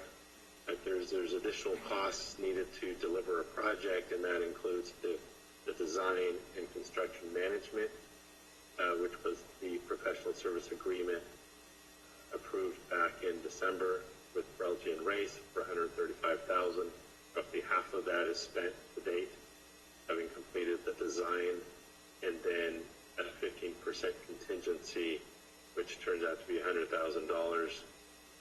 So the total project cost there, when all of these factors are taken into account, is $762,141. At this point, staff is recommending awarding the sewer contract for the project. There's a resolution to award the construction contract and then authorize the city manager to execute the construction contract and any change orders needed up to the authorized budget amount. I think the resolution also certainly authorizes staff to make those adjustments to the budget, those transfers, as mentioned, from the sewer capital fund and the sewer operating fund, and those amounts. That concludes my presentation. I would be happy to answer any questions you have. Okay, so I will bring it back to council. Are there any questions for staff on the project? Okay, seeing none. I realize we're flirting with close to 10 o'clock, but let's open it up for public comment. So I'll have City Clerk, if you could check and see if there anybody who would like to comment on this item. Thank you, Mayor Skillman. I show no hands raised. Okay, great. Well, then we'll bring it back to council. See if maybe we can go ahead, Councilmember Delasso. Yeah, if I didn't see any other hands up from council, I mean, if there are no comments, I would make a motion, but I guess I can check to see if there's any comments at this point. I'm not seeing any more hands going up, and I'm appreciating the background noise that you have. That sounds like crickets. In fact, they are crickets, yes, out in the backyard there.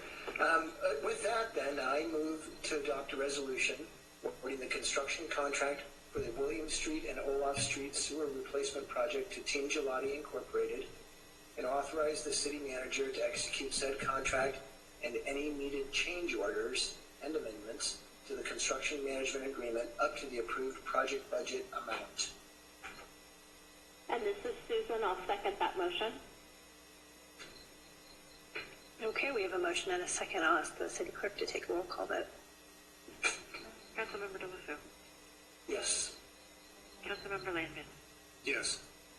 Councilmember Harvey. Yes. Vice Mayor Moore. Yes. Mayor Skillman. Yes. Thank you. So please show that as a 5-0 vote in favor of the award of the contract. And thank you for the presentation, Craig Scott. And before we move on to city manager report, I will ask the council if there is a motion to go past 10 p.m. since we're looking at about 10 minutes from now. Yeah, Mayor, this is Councilmember Deloso. I make a motion that we move to continue this meeting past 10 p.m. this evening. I would second that. Okay, we have a motion and a second. If we could do another roll call vote on that issue, please, Lauren. Councilmember Deloso. Yes. Councilmember Landman. Yes. Councilmember Moore. Yes. Mayor Skillman. Yes. Okay, great. So we will continue on and move to the city manager's report. Oh, I'm sorry. Go ahead, Councilmember Harvey. Yes. I thought that went awfully quick. As noted, thank you.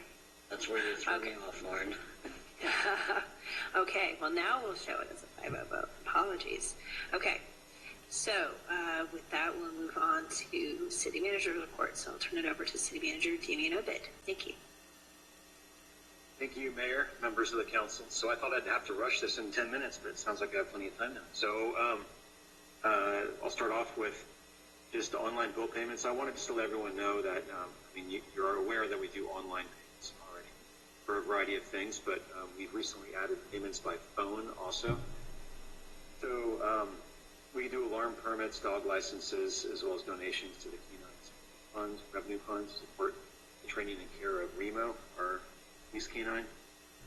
So coming up here in the near future are business licenses that can be paid online, as well as building permits will be payable online in the near future.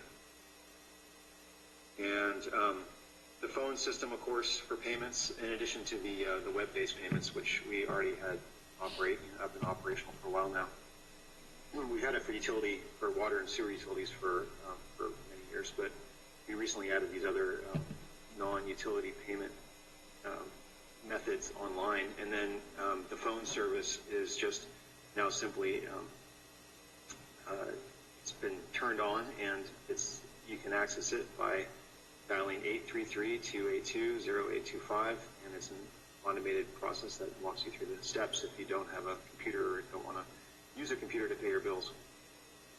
And just a reminder, so water and sewer bills are due June 8th, but as we all know, due to the current pandemic, we're not currently disconnecting our water services for non-payment, at least during the proclaimed local emergency. And if any customer needs assistance in making a payment, the Administrative Services Department will assist in formalizing payment plans or extension per the city's discontinuation policy. So if anyone's interested in that, you can call Administrative Services at 665-3631.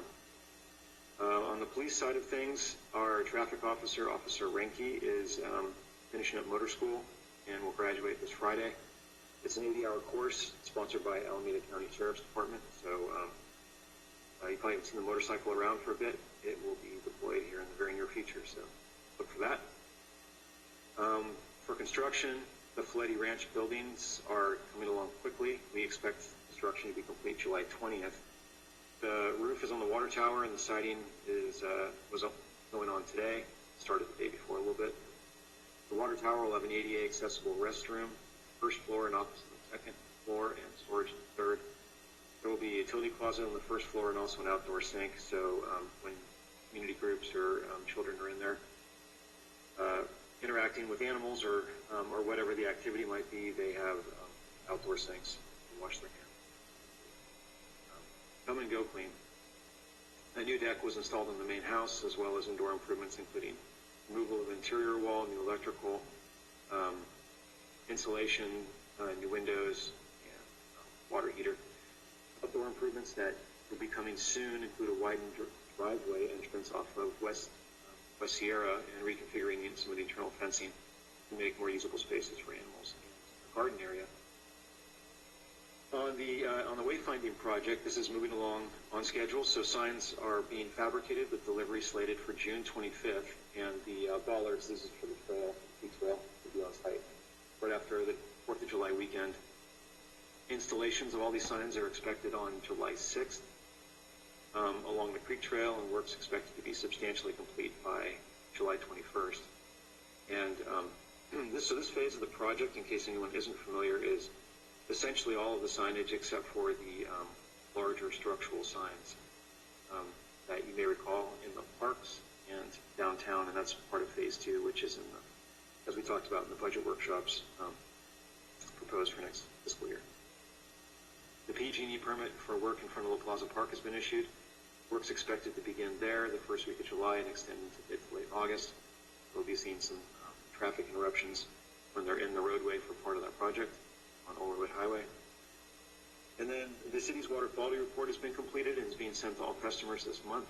And, as you know, the city extensively tests its water, and all tests meet all the federal and state water quality requirements, and the water system is safe and reliable and is unaffected by the pandemic.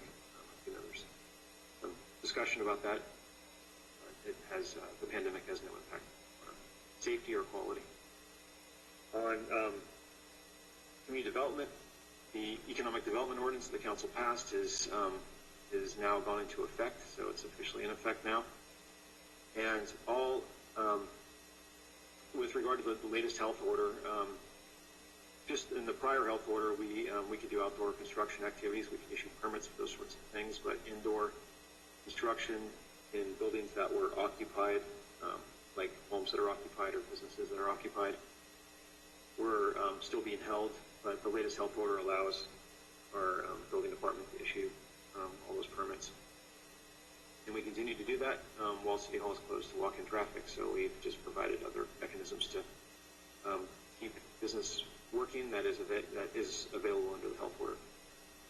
So also just look for our website under the headlines for a new guide, just a one-pager guide for businesses to reopen. So all the information, all the different sources of information related to business reopening is all there on one page. So businesses have a one-stop shop to go and kind of walk their way through a reopening.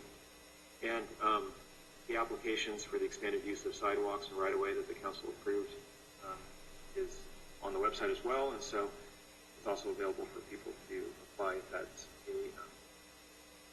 an opportunity they want to avail themselves of potential help with the business startups. And then finally, the last couple of things. Last Wednesday was the first farmers market of the summer. It was a perfect day for fresh produce, handcrafted goods, and pre-made dinner options. The market will continue to operate each Wednesday from 4:30 to 7:30 in the Plaza Park through the end of August. Yesterday, we started our 9-week Camp Cotati, which is a weekly summer camp program. It's, our first week was sold out. Actually, our second week was sold out as well.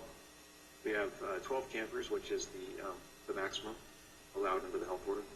And we spend each day playing games, making crafts, learning and having fun while following the health orders and recommendations.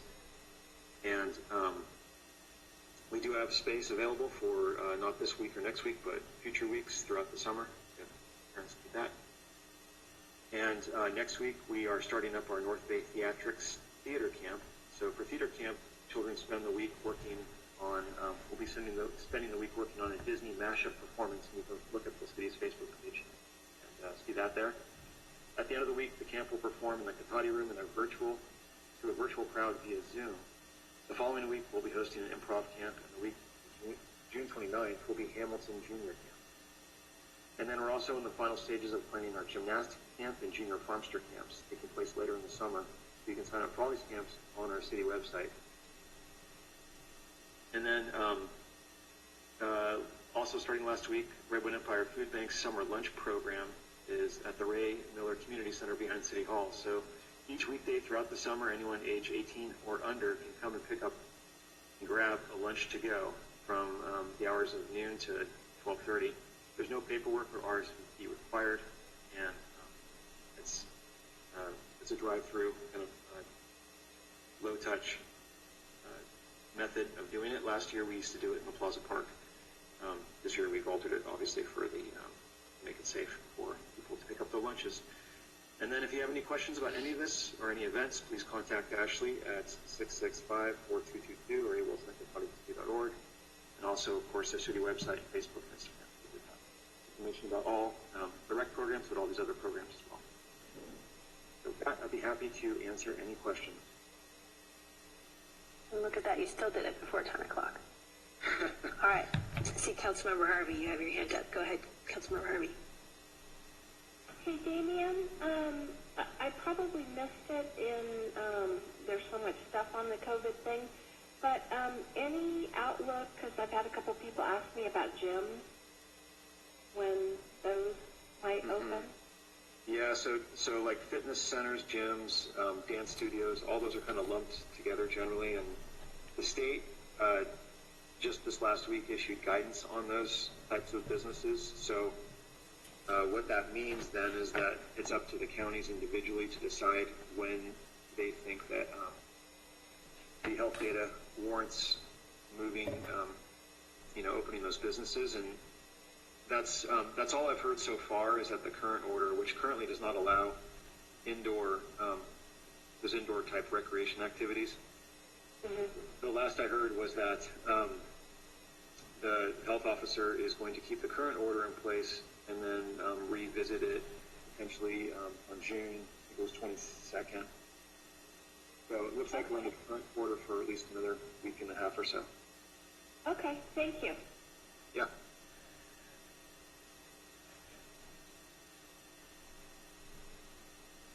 Okay, and I'm not seeing any further questions, so thank you for the report, and we'll move on to item 13, City Council Member reports.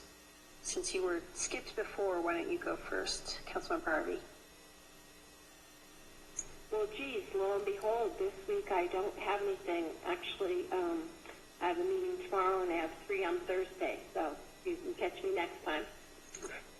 Okay, sounds good. And then Councilmember DeLasso? Oh, thank you, Mayor.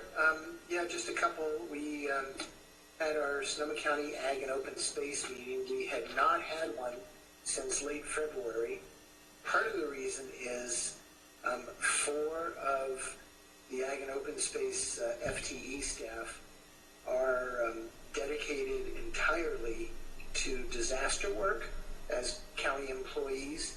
It's not the same 4 individuals, of course. It rotates. However, of a staff of about 26, 4 of those people are permanently missing until there's some kind of a semblance of normalcy, and so we're waiting on that. A couple of points that were brought up by the manager is that the transfer of a property called the Carrington property, which is out on the coast at Highway 1 and Coleman Valley Road. It's about 300 plus acres. That'll be a future regional park with public access. So that's going to the board for approval. And the staff was actually up at Ag and Open Space was very prepared for the shelter in place. They had anticipated it for about 2 weeks before the order came out. So when the order came out for, no more office work, literally within that one work day, the 26 FTE were already hooked up and ready to work from home. So this was our first virtual meeting, and where we normally can sometimes barely have a quorum, and our quorum I think is 8 or 9 people. We had all but maybe 3 advisory committee members attend the meeting, so it was really it was quite good and went well. But that's all I had to report out on that. And that was a week ago Thursday. And then on June 5th, we had a Health Action Network council agenda, and that was a different format. Of course, we did it on Zoom as well. But in that particular meeting, we normally have breakout groups, and the council representatives that are there from the different jurisdictions, and there's usually 3 or 4 or 5 of us, we'll typically go into a breakout session to discuss the topic for that meeting. In this particular case, Dr. Mace was on the phone and went over some COVID-19 disparities, especially with the Latinx community. And, there's some startling numbers there where, they make up 27% of the population, but they're 70% of the cases. And of course, a lot of that is because most of them are considered essential workers, and they would then potentially get COVID at home, and then at work, and then bring it home and spread it to the family members there. So it's kind of a vicious circle. But also, we had a couple of people talk to us about behavioral health.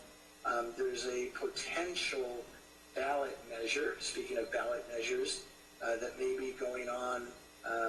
I believe that's for this November's ballot.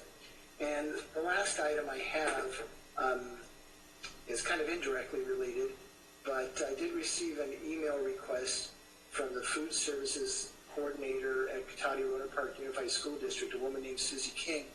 And that was, and I worked with the city manager to post a message on the city's website, speaking of food programs. So they've been doing food handout programs since the 23rd of March. And a statistic she also shared with me was from that date, from the 23rd of March through May, and this is only on Mondays, Wednesdays, and Fridays, staff at 3 different sites in the Unified School District handed out 63,000 meals. So a vehicle would pull up, again, no questions asked, same concept. Don't care if they go to school in this district. They don't care if they went to school anywhere. They would just ask, how many meals do you need? They'd be handed a bag, and it would be lunch for that day and breakfast for the next day. So it was a pretty impressive and very similar concept to what Damien was talking about that the city will be doing again this summer. So, and this program with the school district is going to be continuing, I believe I heard, until the end of August at this point in time. And that's all I have. Thank you. Okay, thank you. And I'll check Councilmember Landman. Have you got anything to report out this week? Yes, I just wanted to say, in solidarity with Councilmember Harvey, I have nothing to report this week. Okay, then I'll turn to Vice Mayor Moore. Have you got anything to report this week? Thank you. We have an upcoming meeting next week for REMIF with a lot of the pending changes that might be coming down the road. And as you can imagine, with all of the exposures and the insurance issues from workers' comp to liability, REMIF has been extremely busy lately. So we'll have a more updated report after our next meeting on the 23rd, I believe, or 18th. And that's it. Okay, well, again, in solidarity, I do not have anything specific to report out. Unfortunately, on the library advisory board meetings have been postponed for the moment, so other than increased my weekly meetings with the mayors and weekly check-ins on the COVID updates, it is just chugging along as it has been for the last 10 weeks. So thank you guys so much. With that, we'll move on to item 14, public comment on non-action agenda items. And with that, I'll turn to our city clerk to see if there's anybody interested in commenting on that. Thank you, Mayor Spellman. Ms. Alderman, go ahead. Hi. I wanted to,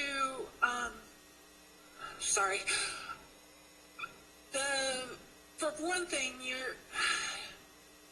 Damien, I think he was saying that the city runs it wasn't, sorry, I'm having trouble speaking this evening. The lunch program is not run by the city, that you just made it sound like it was. It is run by Redwood Empire Food Bank, and it does. you don't need to be taking credit for things that aren't your programs. The other thing is, this is a future agenda item. I'd like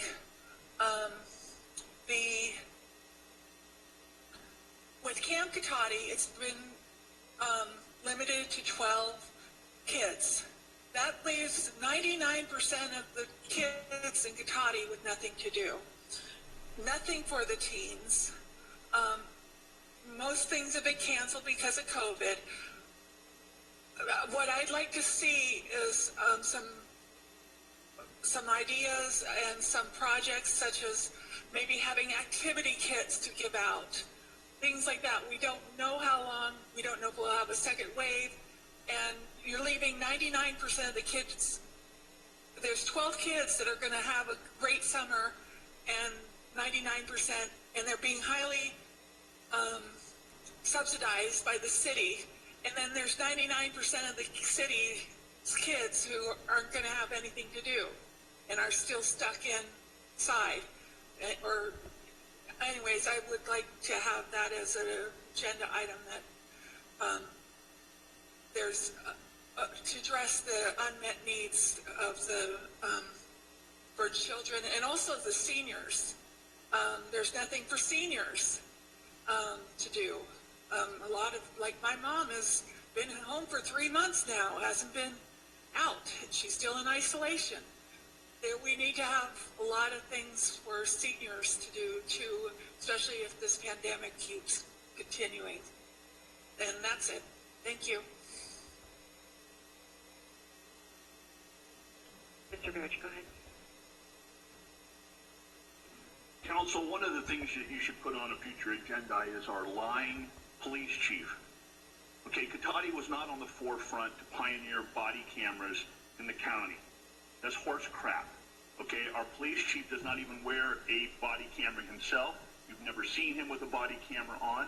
I've brought this before the city council many times now, that he is a sole police officer during our city council meetings, and he does not have a body camera on to record the evidence in the event that there's any violence or disruption in the room. He's a liar, okay? Also, the fact is that there's an article in the American Thinker published today by a Sally Zelinsky called "The Dark Knight Rises." Let me tell you something. You ought to read this about Black Lives Matters. It says, for Black Lives Matter, Antifa, and most peaceful protests, the antidote to racism is to, quote, dismantle the mechanism of white supremacy, end quote. To improve the system, we must destroy the system because it is inherently racist. They foment chaos by destroying property and infrastructure, terrorize the population into compliance, annihilate the criminal justice system, and abolish the police. You got to read this. I'm going to go on down below. They advocate the final solution is to eat the rich, kill those who control the mechanisms of white supremacy. Yes, executions. It's a violent insurrection. It goes on. It goes on. To destroy the system that created them, you have to destroy the criminal behavior, which means crimes are being committed by victims of the racist system, minorities, the mentally ill, the drug addicts, the impoverished, the homeless. You destroy the system that created those people, and you destroy the criminal behavior. Crimes that sneak through the society will be handled by the community elite, by a group charged with enforcing a code of conduct of meting out punishment. This goes on and on. You have to read this. This is what's coming to Cotati, okay? And they're coming for you. If you don't fall into line with them, yes, our city and downtown area is going to be in danger. Our artifacts and statues will be in danger if you don't fall into line and get down on your hands and knees to these people. Thank you.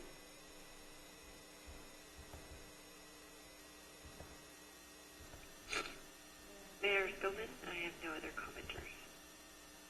Okay. So, yes, Vice Mayor Moore, I see you've got your hand up. Go ahead. I I just wanted to reiterate, Black Lives Matter. Thank you very much. Thank you. And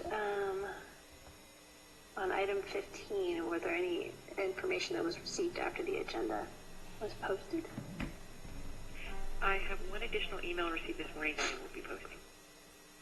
Okay, terrific.